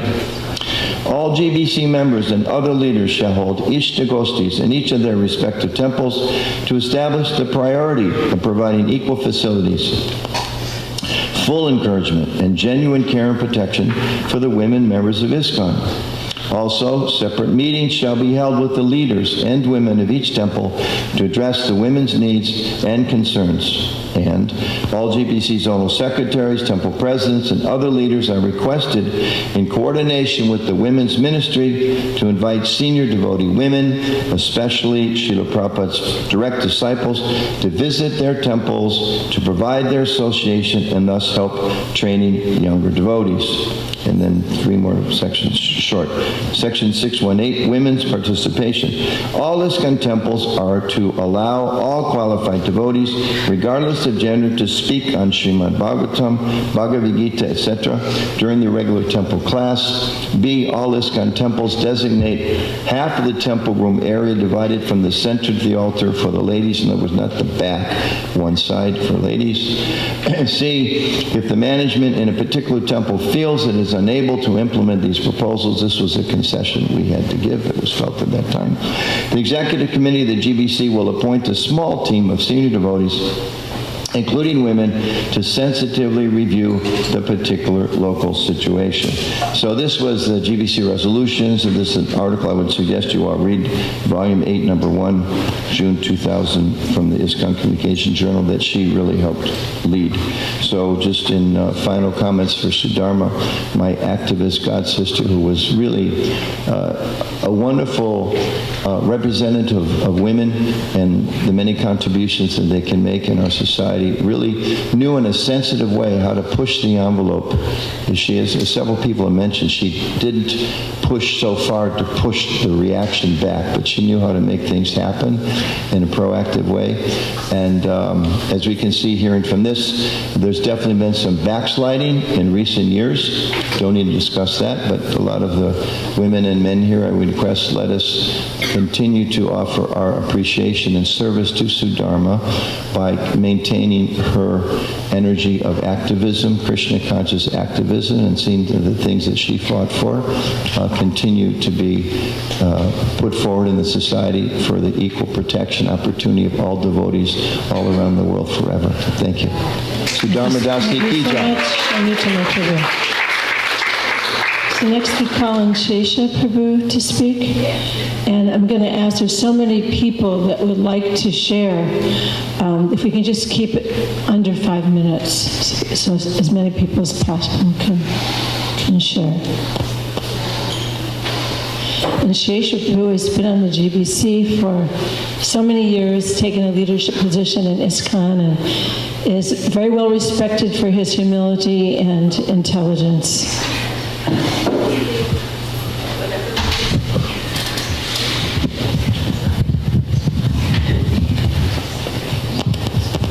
Hare Krishna. Just like to thank all the organizers and all the participants in this very wonderful review of the life and contributions of our God Sister Sudharma Devi Dasi. I first met Sudharma in the early 1980s when she returned to the United States from some time in Asia. Immediately, she made an impact on our temple in Philadelphia by organizing a major festival and working to help our temple board work more effectively. I always personally appreciate her help at that time and recognize her as a special devotee because she made a contribution. She didn't ask for facility. She asked for the opportunity to serve, and she created her own facility. She had that ability, and it was shown up till this later point in her life, with establishing after-school program at the school and the community radio program. She made so many contributions that you've all very nicely discussed. But there's one thing that I have on my list. I'm going to see if you all have it too. In Mayapur, we know that Prabhupada Samadhi was built. And Prabhupada Samadhi, just like any important building, has an edifice. And that edifice, when it was originally constructed, had all male kirtanias.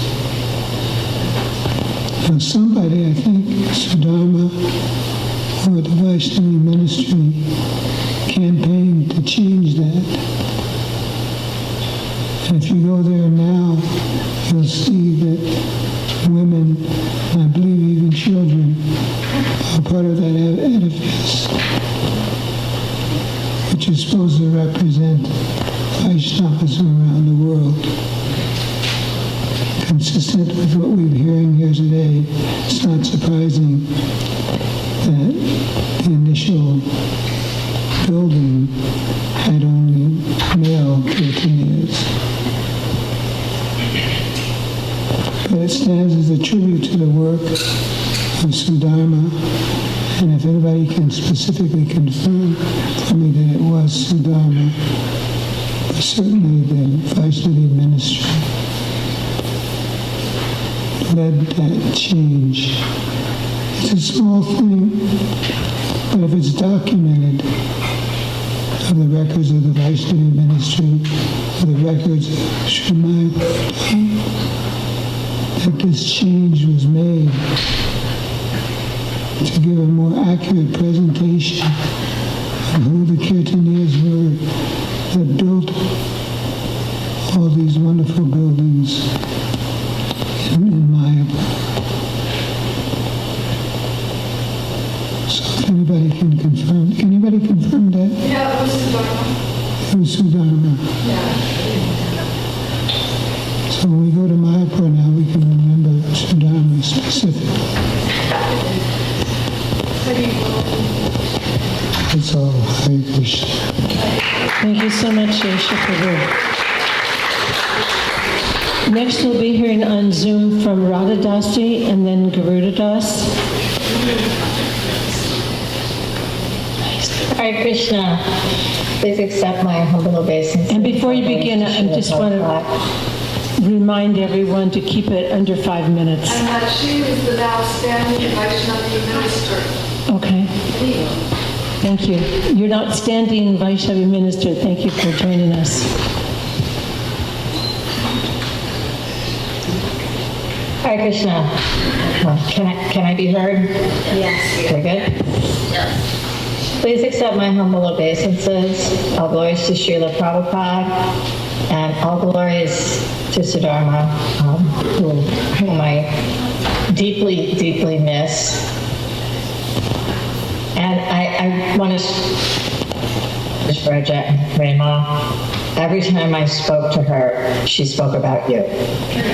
Her love for you guys was just so apparent and so intense. And you don't know me at all, but I feel like I know you because she always talked about you. So I experienced Sudharma as both a leader and as a friend. So I'd like to talk about her from those two standpoints. And just to give some context, I joined ISKCON in the late 80s and got to know Sudharma in like the mid-1990s. So this is right at the period when ISKCON is going through a very difficult transition. There were a lot of problems. And I came into ISKCON seeing this philosophy that I firmly believed in, this practice that I could experience and feel the spirituality of, this leader, Srila Prabhupada, who I had no doubts at all about, but I could look around the temple and I could look around the devotee communities and I could see the problems. We all could see the problems. And so for a long time, because my mentors were all sannyasis when I first joined, I was given the advice that yes, there are problems, it's the material world, but we work around them. This is how you work around. And so I came to ISKCON with the idea that I wasn't going to be fully a part of the community, that I was always going to be a little bit outside. Because I was working around the sexism that I could see, and I was working around the other problems that I could see. But coming into contact with particularly Pranada and Sudharma, for the first time, somebody was articulating, yes, these are the problems, and not only what you can see, but even deeper. But they were also working on a solution. And that was so powerful. And that manifested in the North American Vaishnavi ministry, which was followed by the international Vaishnavi ministry. And these were strong, intelligent women who were standing up and doing something to make ISKCON better, to help us follow Srila Prabhupada more closely, to empower not just the women, but also the men to be the best devotees they could be. And that was so faith affirming, and that drew me closer to ISKCON because I could see that yes, this is an institution that can grow and become better. And just like we as individuals, when we come to Krishna consciousness, we want to grow and become better. And what I saw in Sudharma's leadership was, everyone's talked about her radical personalism, her love, her support, and that was very powerful in her leadership. But she also had this vision, this dynamic vision that she could see what needed to be done. She could see how to do it. And it's easy, most of us when we're confronted with problems, we do one of two things. We go into denial, no, it's not happening. Or we talk about the problem, and we talk about the problem, and we talk about the problem. But Sudharma had that ability to see the problem, to talk about the problem, and then move to the next step. What are we going to do about the problem? What can I do about the problem?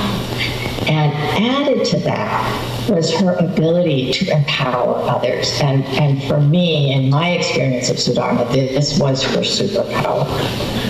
Because she opened doors for so many Vaishnavis. She supported so many Vaishnavis in increasing their service. And this multiplier effect is, from my perspective, what really made her work so powerful, because it wasn't just Sudharma doing things. It was Sudharma and the army that she brought with her doing things. And so, when we're trying to change a culture, when we're trying to change the way people think, the more people working together, the more effective you're going to be at changing those things.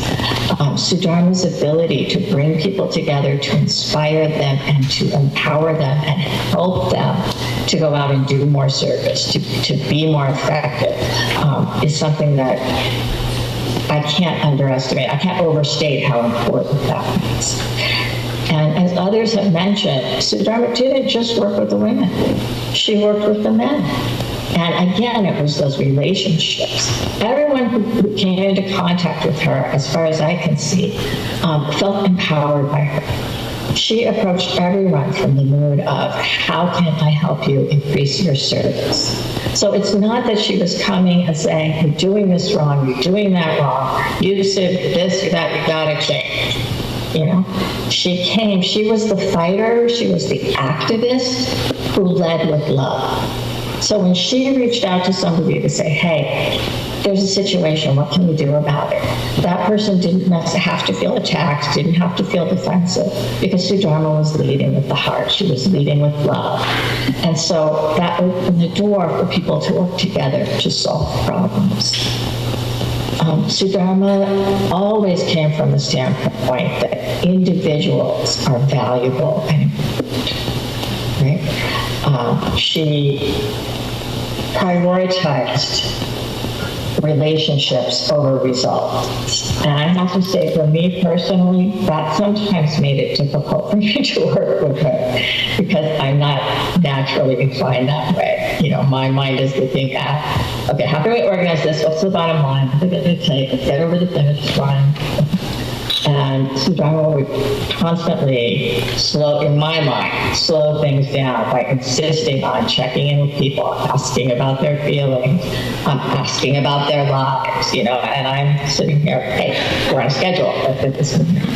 And she would constantly remind me that philosophically, mystically speaking, by connecting with people, you're opening the channels for bhakti. This is important work. This is not a waste of time. And also, this is how people become inspired to do things. This is how people become effective at doing things.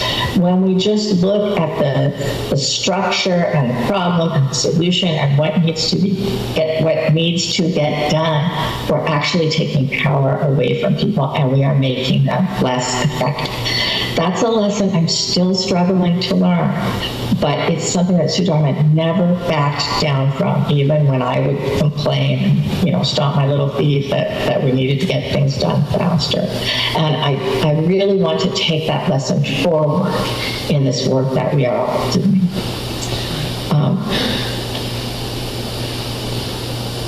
As a friend, Sudharma gave me what feels to me like undeserved grace. I want to start by saying that Sudharma and I have said our last goodbyes multiple times. Because we didn't live near each other, always had different things going on, and every now and then we connect, and she'd say, I don't know how much time I have left. I really want to, let you know how important you are to me, and I tell her, I really, somebody that has touched my heart in a way no one else has, and then she'd go on. And we'd have another event where we might say goodbye again, and she'd go on. So I think I kind of got to thinking that she was going to go on, and I'm grateful that we were able to share those feelings, but it also feels like it came out of nowhere, and I just can't believe that she's really gone. As a friend, she was honest, she was open, and she was vulnerable. She shared her feelings with me. When I heard her feelings, she let me know about it. And I'm so grateful for that, because we were able to become closer. Sudharma taught me that authenticity is one of the most important things that we can bring to our relationships and to our service. One of the things that I have struggled with as the Vaishnavi minister is that I can't do things the way Sudharma did, because I don't have her heart, I don't have her level of emotional maturity and spiritual intelligence. And she would always tell me, be yourself. Be the Vaishnavi minister that Srila Dasi is meant to be. Don't try to be something else. I still struggle with that message, but I know it's one of the most important things she ever told me. The lessons I learned from Sudharma that I want to take forward are these. One is that Krishna consciousness is everyone, absolutely everyone. That the best thing we can do is to help others, everyone, to increase their service to Krishna. And that was Sudharma. She was always thinking, with every interaction, how can I help this devotee become more of a servant to Krishna?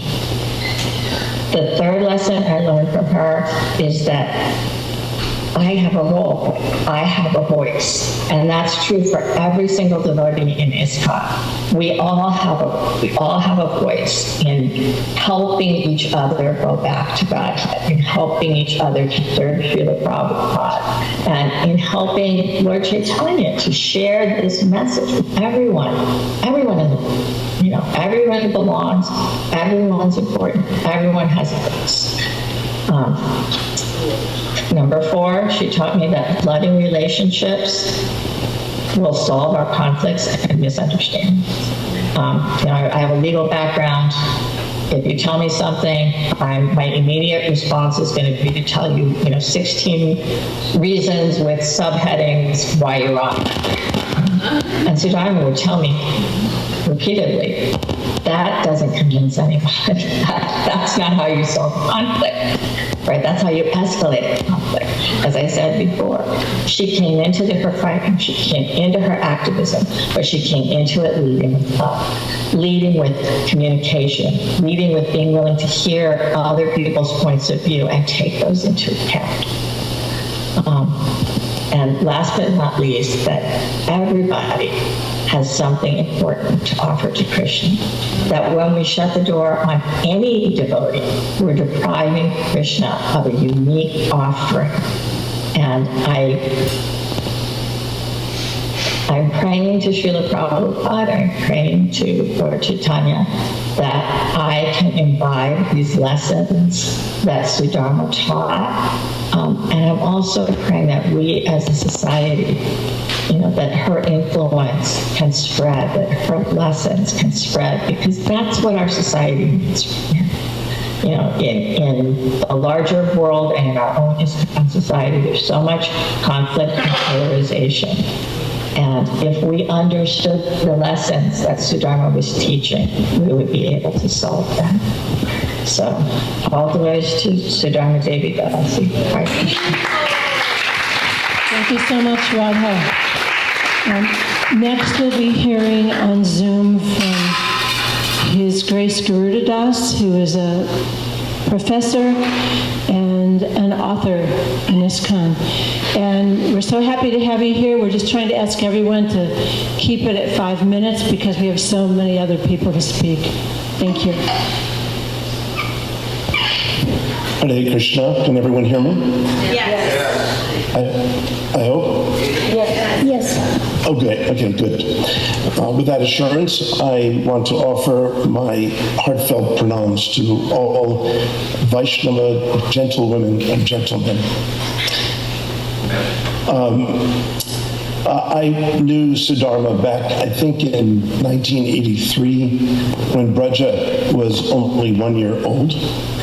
I met her in New Vrindavan when she was at the book table. She was at the book table a lot with her 1 year old selling Prabhupada's books. And that's where I met her because I was there for an academic conference held at New Vrindavan. Later, she ended up moving into a community in which I was involved. There was Dayananda and Nandarani. There was Yamuna Devi. She was there, and others were there. And Sundararupa came from Europe after the whole zonal sort of breakup of European sort of structure there. So I came to know Sudharma when she moved to the Northern Virginia area, and she moved in with Vishaka and Amrita, and they were about the same age, I remember. And they were all very adorable together. I would visit them at their apartment. But I came to know of I came to know Sudharma's interpersonal and intellectual acuity very quickly. And we would have all kinds of sharing of different thoughts about Prabhupada's books, about Krishna Bhakti theology.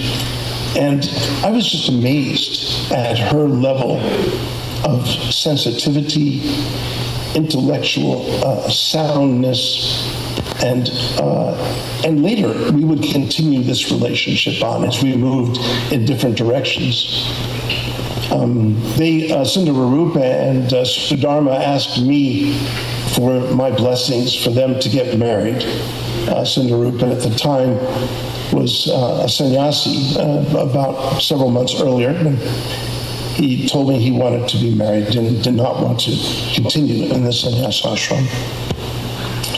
And then they came to me both and asked me for my blessings. And of course, I was delighted to see them together. But I'll just end by saying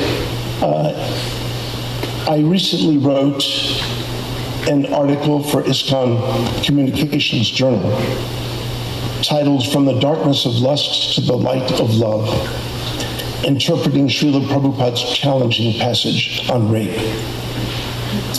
Now, in this article, I have part 1 and part 2. Part 1 is where I review all kinds of interpretations by Prabhupada's followers. And honestly, some of them are really pathetic interpretations, very sorry interpretations, desperate interpretations. And it was painful for me to go through and see how devotees mistake Prabhupada's words. But when I got to the presentation of a systematic interpretation,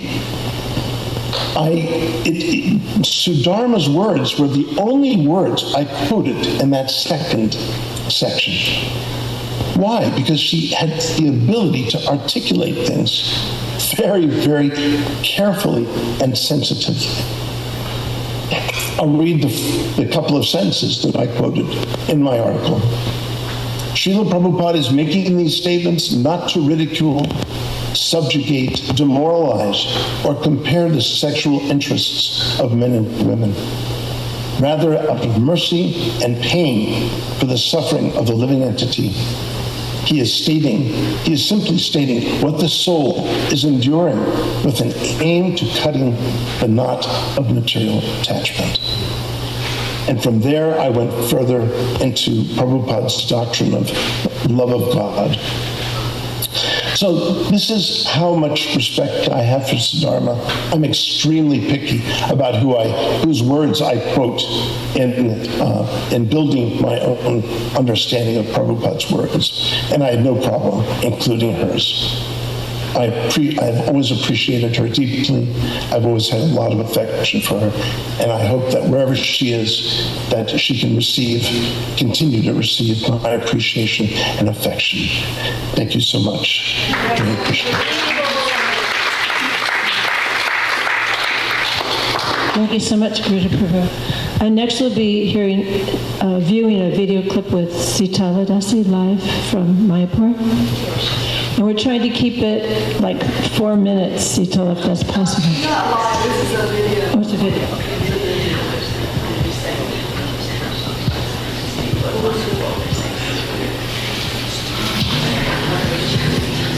Hare Krishna. Vanchakapatarubhyascha, kripasamidhyevacha, atitanam pavanebhyo vaishnavebhyo namo namaha. Jai Srila Prabhupada ki jai. Thank you so much for the opportunity to express my appreciation for our dear God sister Sudharma. She did so many wonderful services over the years. She deserves to be glorified for all that she's done. And I hope that many of you will describe these services so that everyone will, really appreciate the magnitude of her contribution. But personally, I don't feel so inclined to talk much about those things right now. Because right now, my heart is really just filled with overwhelming sadness.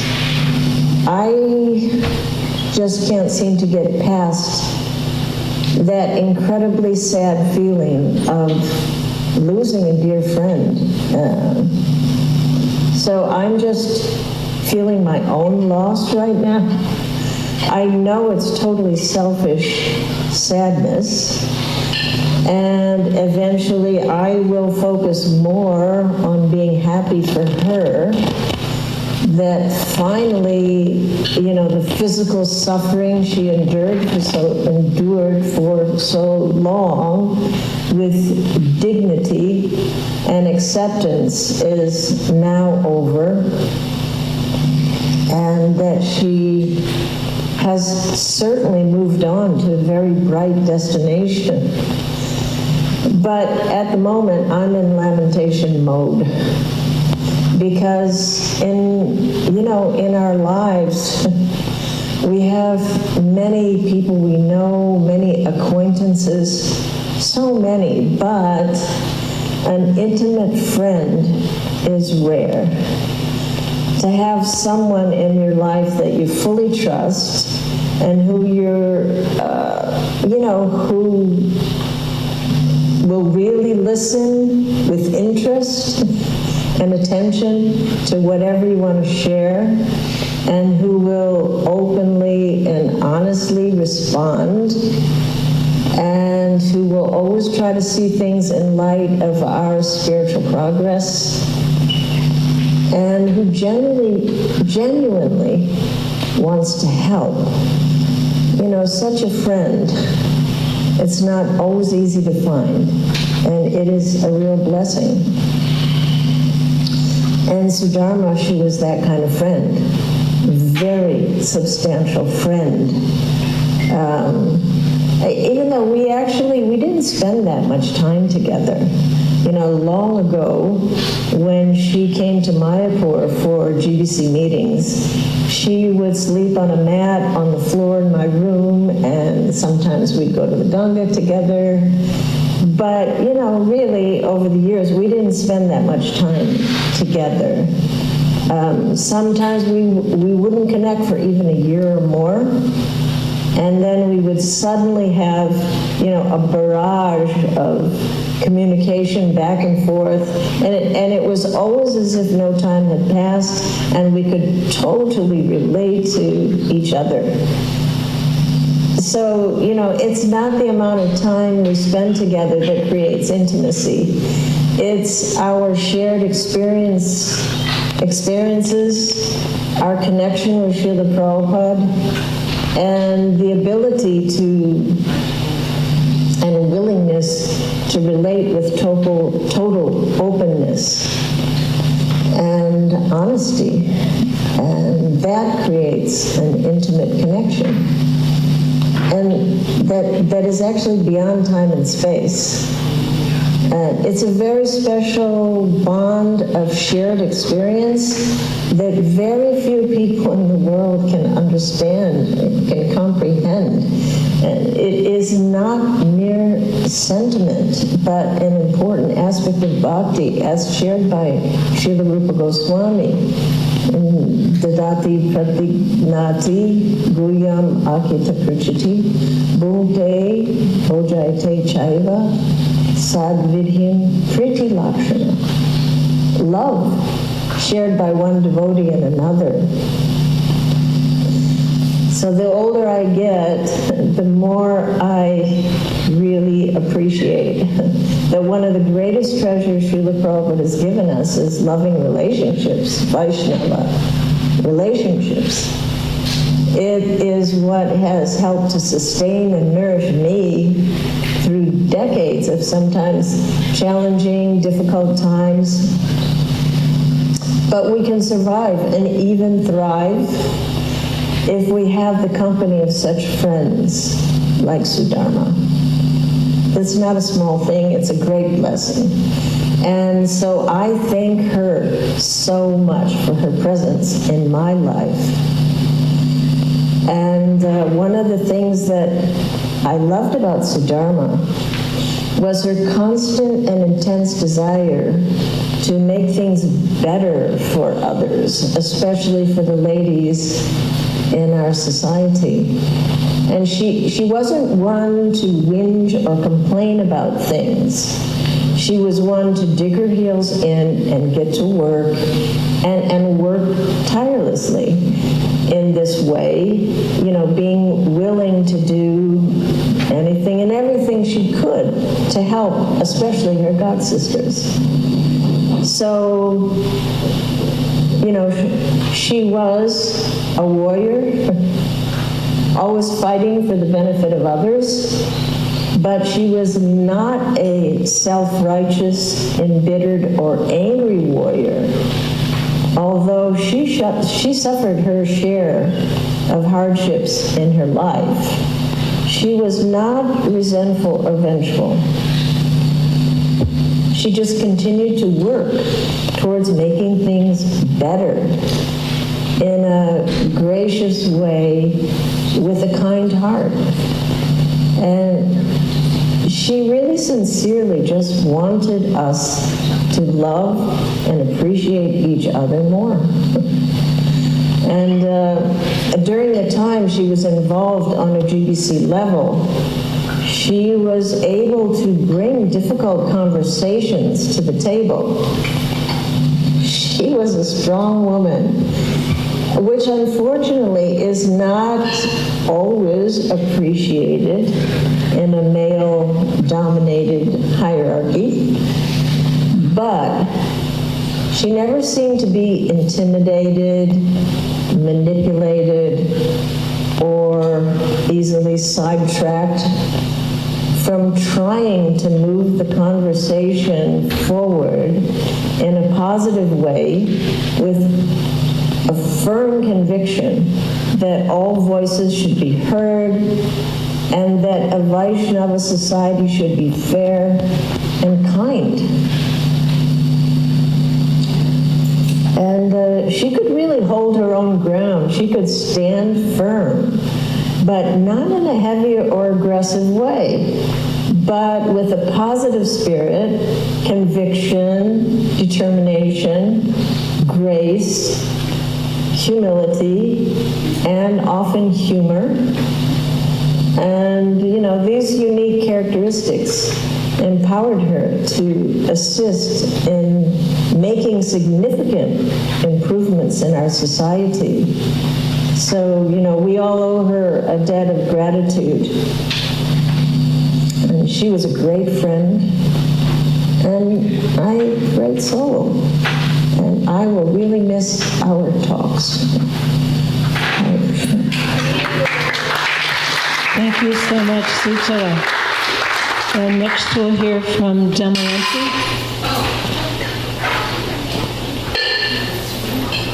Hare Krishna, everyone. It's an honor to get the opportunity to listen to all of you, sharing your loving memories and how Sudharma Prabhu touched your hearts and lives in many ways. I offer my deepest condolences to her daughters and to all of her friends. And my name is Damayanti, and I am here on behalf of the Vaishnavis from an online group that is dedicated to make the connection between Prabhupada's female disciples and the Spanish-speaking Vaishnavis around the world. We had the opportunity to connect with Sudharma Prabhu a few times over the past years via Zoom. And for our last meeting, we asked her what would she like to talk about, and she chose the topic, what is most important in life. So you can only imagine how many advices and guidance and wisdom we received that day from her. We were all aware about her health challenges, but as my mother recalled from that day, she was on that meeting too, the more Sudharma Prabhu kept talking, the more energetic and alive she became. And she was an example of compassion and empathy. And on that day, she reassured us that we could always serve Krishna in our capacity, which is very, very empowering. And she truly valued the skills of the devotees and put them into actions. So Janaki from Colombia shares, Sudharma's departure leaves us a deep void, but she also leaves us an invaluable legacy of wisdom and devotion. Her teachings, full of patience, faith, and love for Krishna, are a light that we can always follow in times of difficulty. She has taught us to maintain constancy in our spiritual practices, to find strength in adversity, and to depend on Krishna with a heart full of devotion and trust. Thank you, Sudharma, for reminding us that every small step towards Krishna, made with awareness and patience, has immense value. Thank you for teaching us that by turning to our devotee friends, we will always find willing hands to help us. Your guidance and words will continue to resonate in our hearts, inspiring us to keep our connection with Krishna alive. Your love and dedication are an eternal example for all of us. Alachua from Mexico shares, Sudharma Prabhu inspires me with her courage, strength, determination, and unmatched character. Sudharma Prabhu is undoubtedly an exemplary Vaishnavi. And Ananda Chinmayi from El Salvador got to assist Sudharma Prabhu on the design of the logo for her Hare Krishna community radio. And she shares, Sudharma Prabhu is an example of strength with such a warm heart and always so willing to help others. So many others have shared with me how they moved from foreign countries to Alachua and how Sudharma Prabhu helped and supported them while they adjusted to a new school, a new country, and their hearts are filled with gratitude as well. So on behalf of my sisters and friends around these countries of Spanish-speaking countries, we want to express our love and appreciation for the presence of Sudharma in our lives. And her legacy continues to reach Vaishnavis in more and more countries. So thank you again for the opportunity to share some words about Sudharma Prabhu. All glories to her. Hare Krishna. Thank you so much for an answer. That was beautiful. Okay, next we'd like to hear from Jai Gauri, disciple of Srila Prabhupada and very good friend of Sudharma's.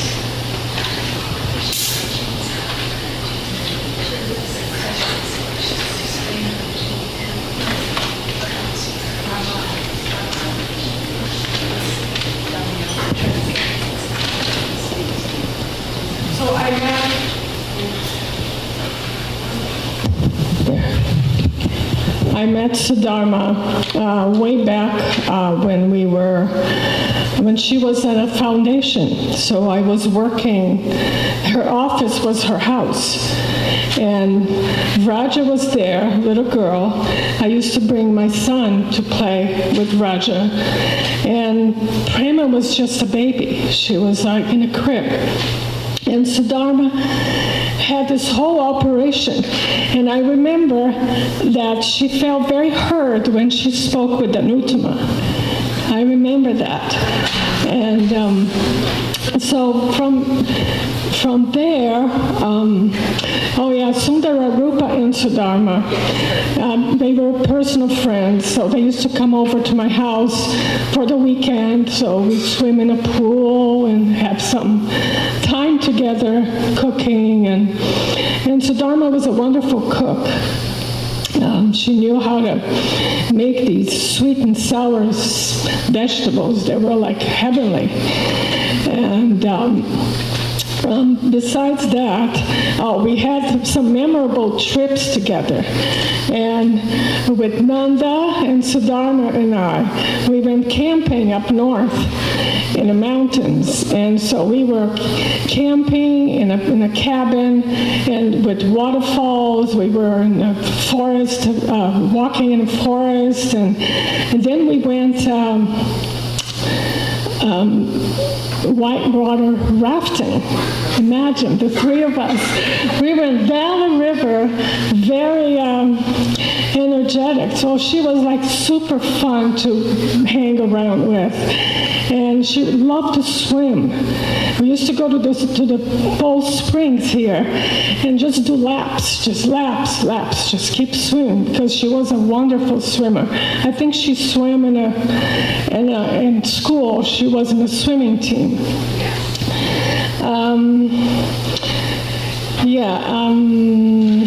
Okay, I just want to be brief. And her resilience in the face of adversity is something that, for me, is her most shining quality. She will always have that quiet mind, very clear and very compassionate, very heartfelt. And she loved her girls very, very much. And her granddaughter, she used to talk to me about the granddaughter.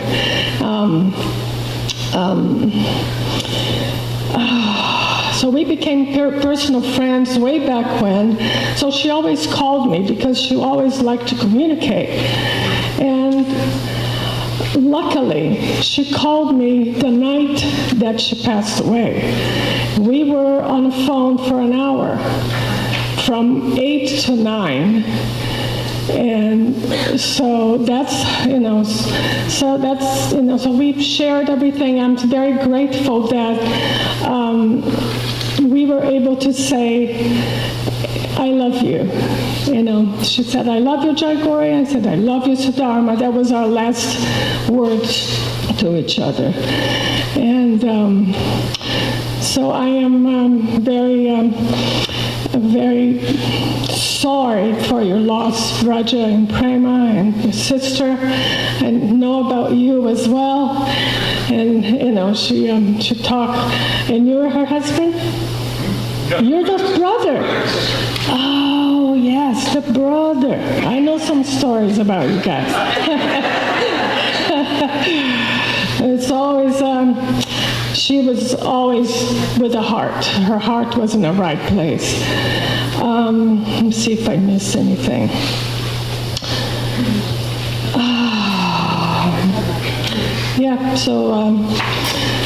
Everybody already said so much about her, and it's all there. Thank you very much, and Hare Krishna.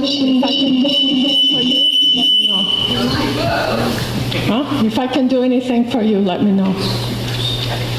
Okay, thank you so much, Jayagori. We'll be hearing next from Tiffany. Yes, Hare Krishna, dear devotees, please accept my humble obeisances. All glories to Srila Prabhupada. And I'd also like to say, Braja and Prema, I'm so very sorry for your loss. I know how much you were loved because your mother told me often. So Sudharma was such a brilliant Vaishnavi. She had a brilliant mind and a brilliant heart, and she inspired me every time I talked to her. She spoke with such love and devotion to Krishna, to Srila Prabhupada, and to the devotees. I had the great fortune of meeting Sudharma about 3 or 4 years ago when I was serving on the North American Vaishnavi ministry. And Sudharma had this beautiful idea and vision to start an online radio station for the devotees. And she had approached the ministry to ask if any of us would like to serve with her. And I enthusiastically said yes. I said yes enthusiastically because I knew I had heard about Sudharma and I knew she had started the ministry. And of course, I was always so happy to be in service with any disciple of Srila Prabhupada. So Sudharma and I met on Zoom, and immediately I was grateful for her association. And then eventually we even got to share a Thanksgiving meal together. Sudharma was so incredibly humble, loving, strong, and whenever I spoke to her, she said things that blew my mind and touched my heart so deeply. We laughed so much together, even as she was struggling with all of her health issues. And she had so much love and respect for her god sisters. I mean, even the god sisters who she hadn't seen in years, she would tell me, always say such loving things about them. And I was always amazed at the work that she did for the radio station. Although she always felt like she hadn't done enough or she hadn't completed it, she devoted all of her days to that radio. And every time I listened, I couldn't believe that she was able to get so much done. I would just like to read a small part of the epilogue that she wrote for the emergence of women's voices in ISKCON. Sudharma shared this with me right after we met, and I feel like it's important to read because it's such an expression of her inspiring and beautiful heart. So, and again, these are Sudharma's words. It's been 20 years since I served as the minister for the Vaishnavis, or have been active in ISKCON management. In that time, I have had ample opportunity to reflect on these experiences, and as I do, certain thoughts keep coming forward. Number one, if we learn nothing more, I find this the most crucial. Shastra can never be used to support abuse or exploitation, to hurt or diminish, to decry another's service or peace of mind in devotional life. Number two, every soul is valuable and dear to Krishna. I have intense affection for the devotees, and my heart is heavy seeing the state of this world. We must learn to genuinely appreciate what each individual has to offer and help each other to always bring our best foot forward. Good association, loving association is invaluable. Number three, while we know that Krishna loves every living being and that he is in their heart personally looking out for them, we also know that it is the nature of living beings in this world to act against the innermost desire of the Lord. Thus we behave in a manner that is hurtful to ourselves and others. We may love the sinner, but we must work to uproot the envy in our hearts and uproot the envy in each other. These steps are necessary to reawaken our daughters. Number 3, we must always value the individual above the social construct. I'm going to skip to number 5. We must always hear each other. We should not allow disenfranchisement and prejudice. We should not place individuals into groups with negative connotations, thus dismissing them. Our Vaishnavis are not feminists or insubordinate. They are whole living beings who have integrity and a great deal to offer. Our elderly have experience. Many are wise, not outdated or derelict. Your birth, cultural beliefs, or heritage, gender, race, strength, religion, beauty, affluence, or intelligence really doesn't matter. None of these are final determinants in the matters of love, devotion, understanding, equal vision, care, or any of the truly valuable qualities in life.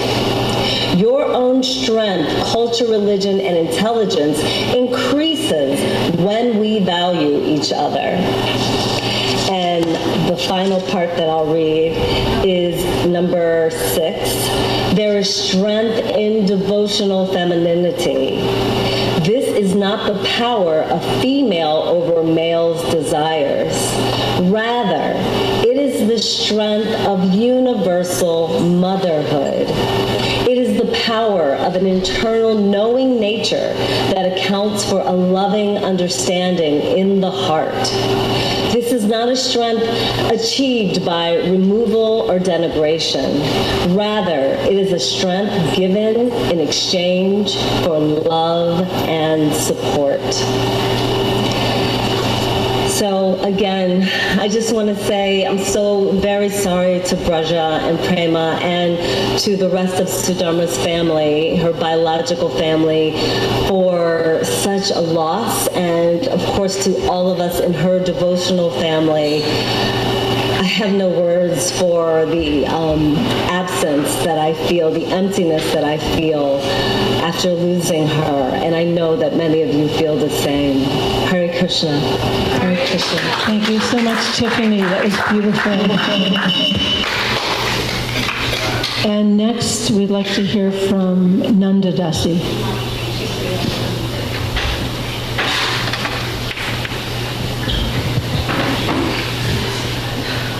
So as you see, we have 20 minutes left. We have to stop at exactly 4. So there's still a number of people to speak, so please, if we can now do 3 minutes or 2 minutes. Just can't hear you. Just 2 minutes per person. Hare Krishna. Hare Krishna. Jai, all glories to Sudharma Devi Dasi. I just have 2 little points that I wanted to augment everybody else's points about her. Regarding the radio, she didn't just develop that idea to do the radio. When this building was built in 94 or 95, when it was finished, she was already thinking of the radio. And we had the intention of establishing the radio, and so we did at 10 watts, you know, so it just went like here and there and there. But it was her idea, and she must have been thinking about it all this time and finally figure out how to do it. Because when we did it with the 10-watt thing, we still got a little bit in trouble, so we had to like close that down, the FCC and this and that, and then going through all those legal loopholes would have been like beyond us. So for her to do it online, another brilliant idea from a brilliant lady. She was brilliant. And then another thing to just exemplify how brilliant she was is how much she helped me. I was before, feels like a previous lifetime, but quite a few years ago I was the temple president here. Right after this temple was built. Previously I was in charge of the kitchen, so what I knew was zucchinis and peppers and things like that. And then when I stepped forward, foolishly stepping forward, volunteering to be the temple president, it was a big leap for me, who had never spoken in public before. Like the first time I had to make the Sunday feast announcements, it was like, oh my God. I had to practice at home for 4 hours, and then I still blew it anyway. But anyway, she was big support. But it was back in the days before everything was online. So when we had differences of opinion, we used to just yell at each other, right? It was those kind of things. And so when we had temple meetings, it went from 0 to 375 degrees in like 20 seconds flat. And Sudharma, and we had the GBC meeting here one year. What year was that? I don't know. 90, thanks. 96, 95, whatever. A long time ago, GBC meeting here. And Jamuna led the Guru Puja first time, and it was like, oh my goodness. Anyway, and so there was contentious issues. Don't be surprised. We had some contentious issues. And Sudharma had the ability to stand up and listen to somebody yell and scream their incoherent point. And she would repeat it in a coherent, calm way that it sounded like they were even making a nice point. And then she could take the other screaming, yelling person and put that in a nice way, and you felt like that they were communicating, but they only could communicate through her. And one more quick thing, okay, it's fine. One more quick thing is oftentimes things would get overwhelming for me personally. One time after a big festival when I was totally overwhelmed and I couldn't do anything else but lie on the ground.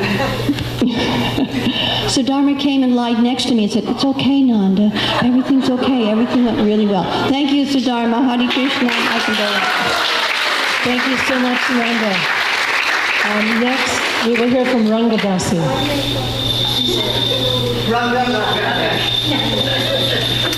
Both very exalted disciples of Srila Prabhupada, long time serving at many temples, including this temple.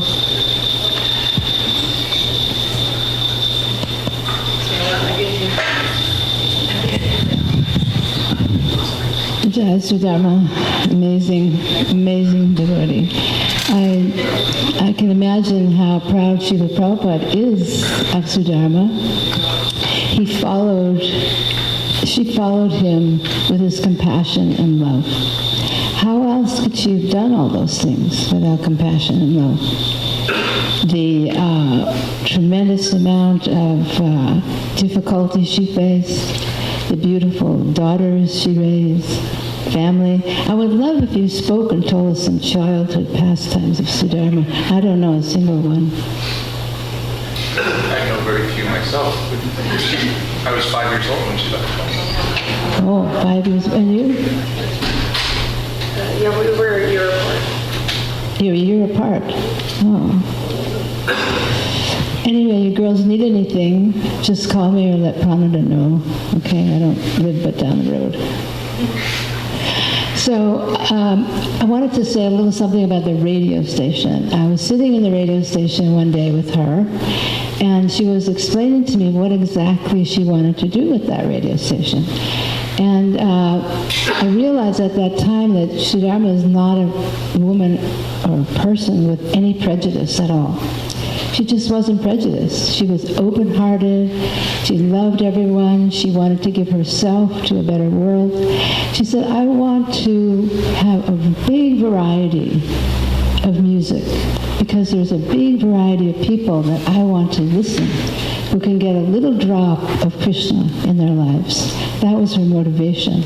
I thought that was, so perfect. Not only music, but philosophy, or a play, or a reading. One time she had me read a couple of stories. And, she had this ability, a broad ability to reach out to all kinds of people. And she was pretty equipoised with anybody, wasn't she? Praji, was she? Yeah. Prem. She had so much devotion to you two girls. You're so lucky. It's sad that she left. I have my condolences. But wow, what a legacy she left for you.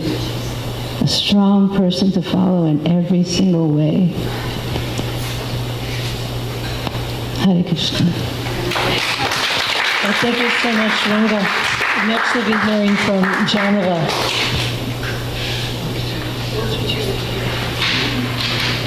Janava? Yeah. Who's next after that? Who's next after that?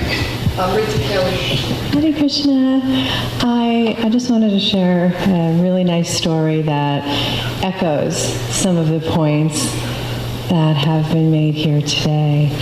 So we just have to go back to about 1990, 1989, something like that. And I was a very new member of our Hare Krishna movement, and I was living in the temple in New York. And His Holiness Bhakti True Swami and one of his disciples from Switzerland were visiting. And all of a sudden we found out that this television program with this very famous host named Phil Donahue, if that rings a bell for any of you, wanted to interview the devotees. And so our temple authorities thought, well, yeah, let's send Bhakti True Swami because he's so articulate and so elegant and so composed, and he's such a gentleman. And then we'll send his proper disciple from Switzerland with him. And somebody said, well, I think you better send a woman, and I think you better send somebody with a little bit more just in case. You never know how he's gonna present those questions. He may be challenging. So somehow Sudharma got elected for that. And we were all watching on the edge of our seats in the temple, and excitement and nervousness. And this is a huge television show with millions of people watching. So it turns out that that Phil Donahue was very challenging. And Bhakti True Swami, who's also no longer here with us, was just too much of a gentleman and a yogi and a swami, and too cultured really to know how to respond to these questions coming out, being fired at him like bullets. And it's like his jaw dropped and his head started sweating, and he just became very timid and just said these sweet, loving, wonderful things that, was not going to satisfy anybody in the American audience listening to this or watching it.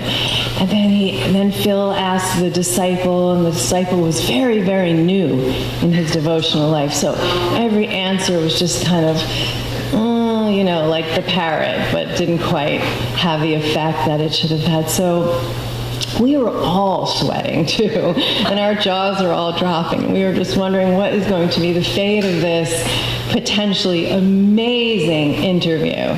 So Sudharma just said, "Excuse me, if I may," and she just chimed in, and she just corrected every single point and was so salient and so perfect. And she put Hugh Donahue in his place, but with a lot of respect and culture, and he just had nothing to say after she spoke. And my condolences to you. Hare Krishna. Thank you so much for that, Janava. That was really fun to hear. And next we'll be hearing from Amrita Keli.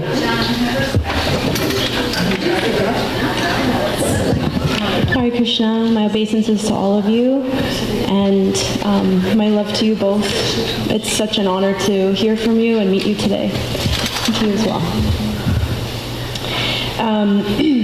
I was feeling some distinct pain in my heart from this passing, and wondering why, and I think one of the main reasons is because Sudharma Prabhu is a sort of mysterious, loving personality in my life who came into my life and invited me into big thought and big action and big love, and I had no idea why. Why is she asking me to be involved in any of this? And I still don't. But I think it's because she sees the potential, and not just the potential, like the inherent ability for each of us to have an impact and to be a part of our healthy, flourishing movement.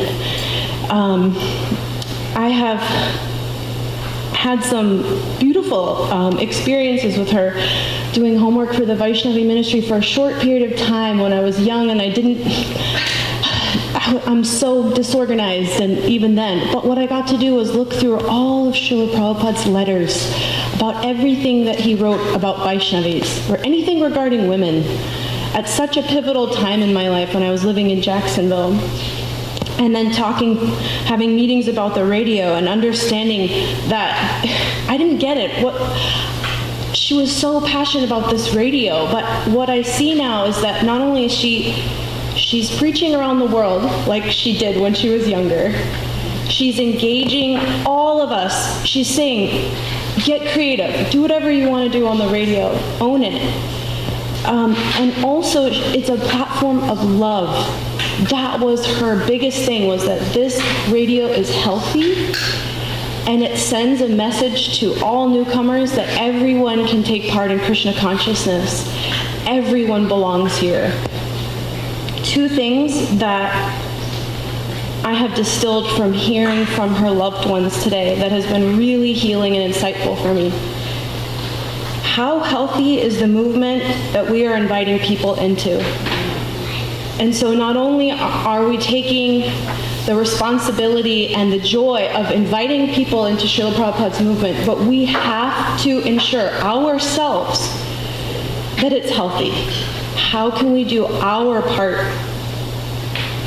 to represent Prabhupada well? The second is, am I going to use my unique, honest, loving creativity and strength inside of ISKCON or outside of it? Because as souls, we're going to express ourselves. I'm at a point in my life at Sudharma Prabhu's passing where I'm beginning to find some inkling of strength and conviction and exploration and creativity. And I am also at a point where I need to choose, where am I going to harness the second half of my life?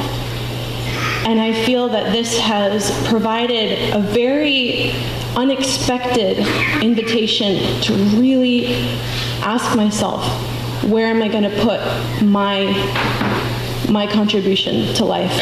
I'm so grateful to her and to hearing from each of you today. Hare Krishna. Thank you so much, Amrita Kaylee. And next we'll hear from Pranada, who really did so much organization in getting this memorial together.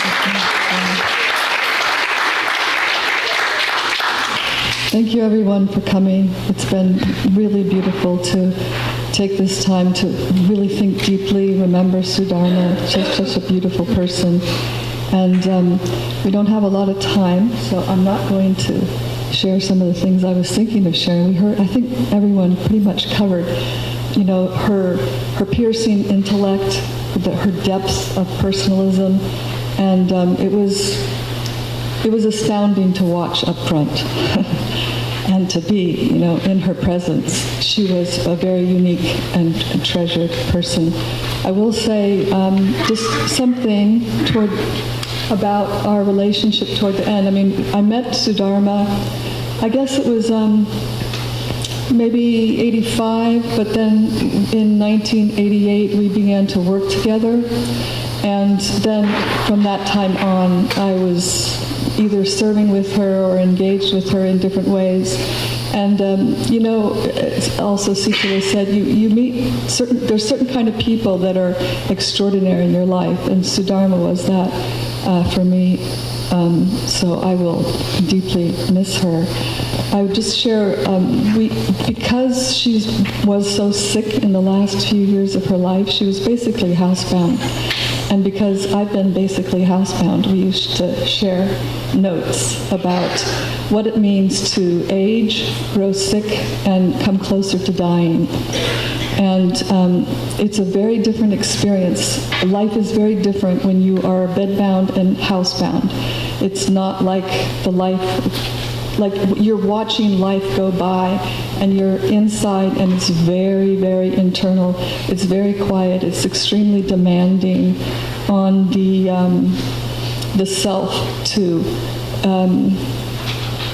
really take what you've been given in the philosophy and live it now, because now you're reduced and it's just you and Krishna basically.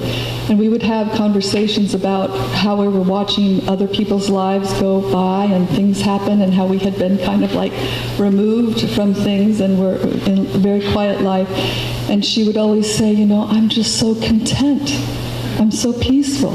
I had such a beautiful life. I'm so grateful. I'm grateful for my daughters. And she absolutely loved her god sisters. She had so much love. It was just amazing. Because I saw the back end of all of the conversations, and it was all about her god sisters. She just wanted to make them happy. She had such deep affection. And she said, I've done as much as I can for them. I've really worked hard. I did as much as I can. And I feel my relationship with Krishna is very deep and secure. I feel loved, and I can go at any time. And we had that conversation many, many times, actually, especially the last year, as she was declining, and I was also in a health crisis. So we had many conversations like that. And it's a very interesting stage of life, and I think it's an opportunity for us to think, when we do get sidelined, to have association of someone who has that experience and can journey it with us, because it's very, very different than an active life. So I wanted to thank you both, Karen and Greg, for coming. Thank you, Raja and Prema. May you be well, and anything you need, we can help. Thank you all for participating, and how glorious to Sudharma.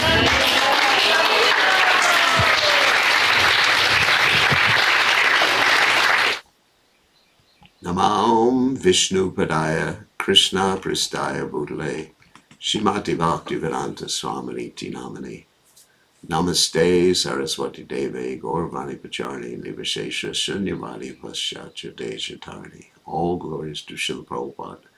Panchakalpa Turuvyascha Kripa Sindhu Vyevacha Patitanam Pavanebhyo Vaishnavebhyo Namo Namah.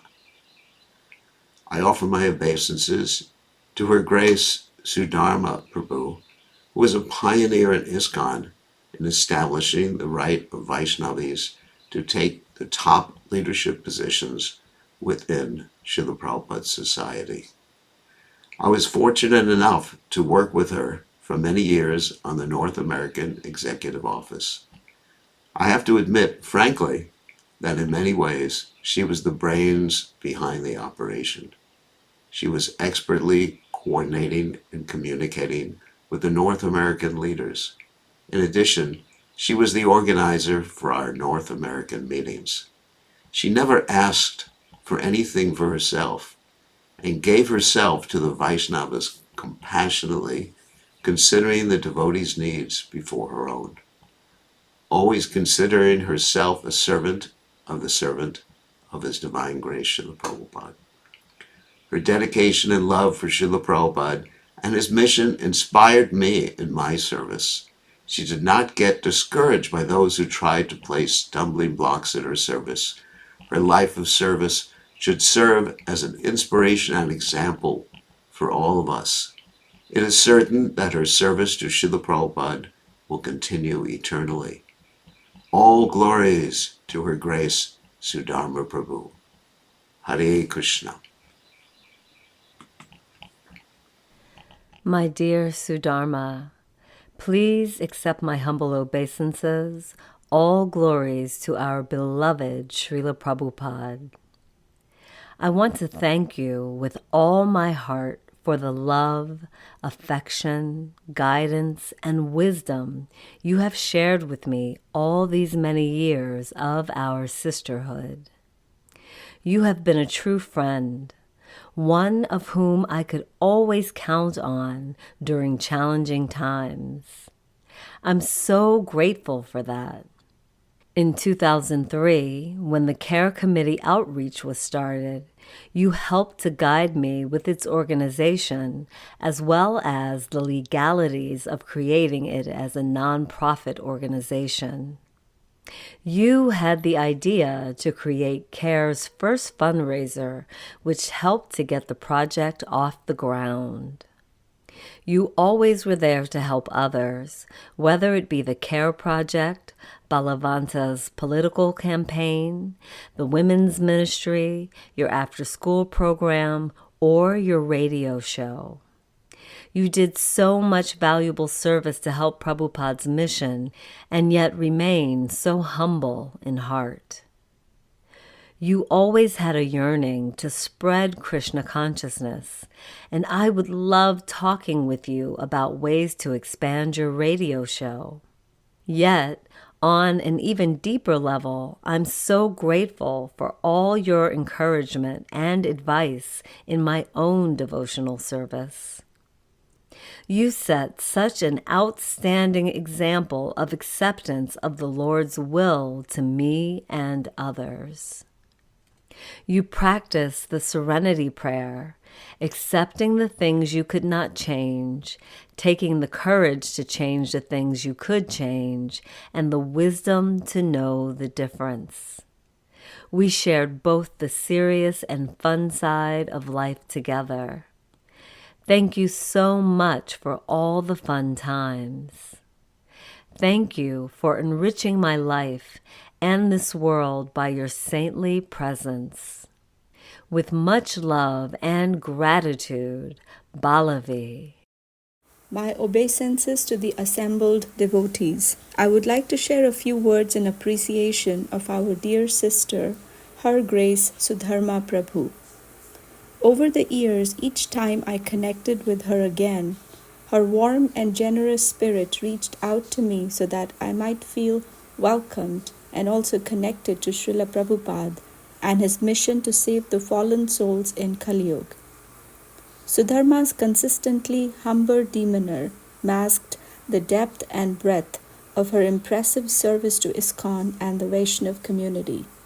Always encouraging, I came to think of her as a steady and determined force in support of Vaishnavi and Vaishnav engagement in our common mission.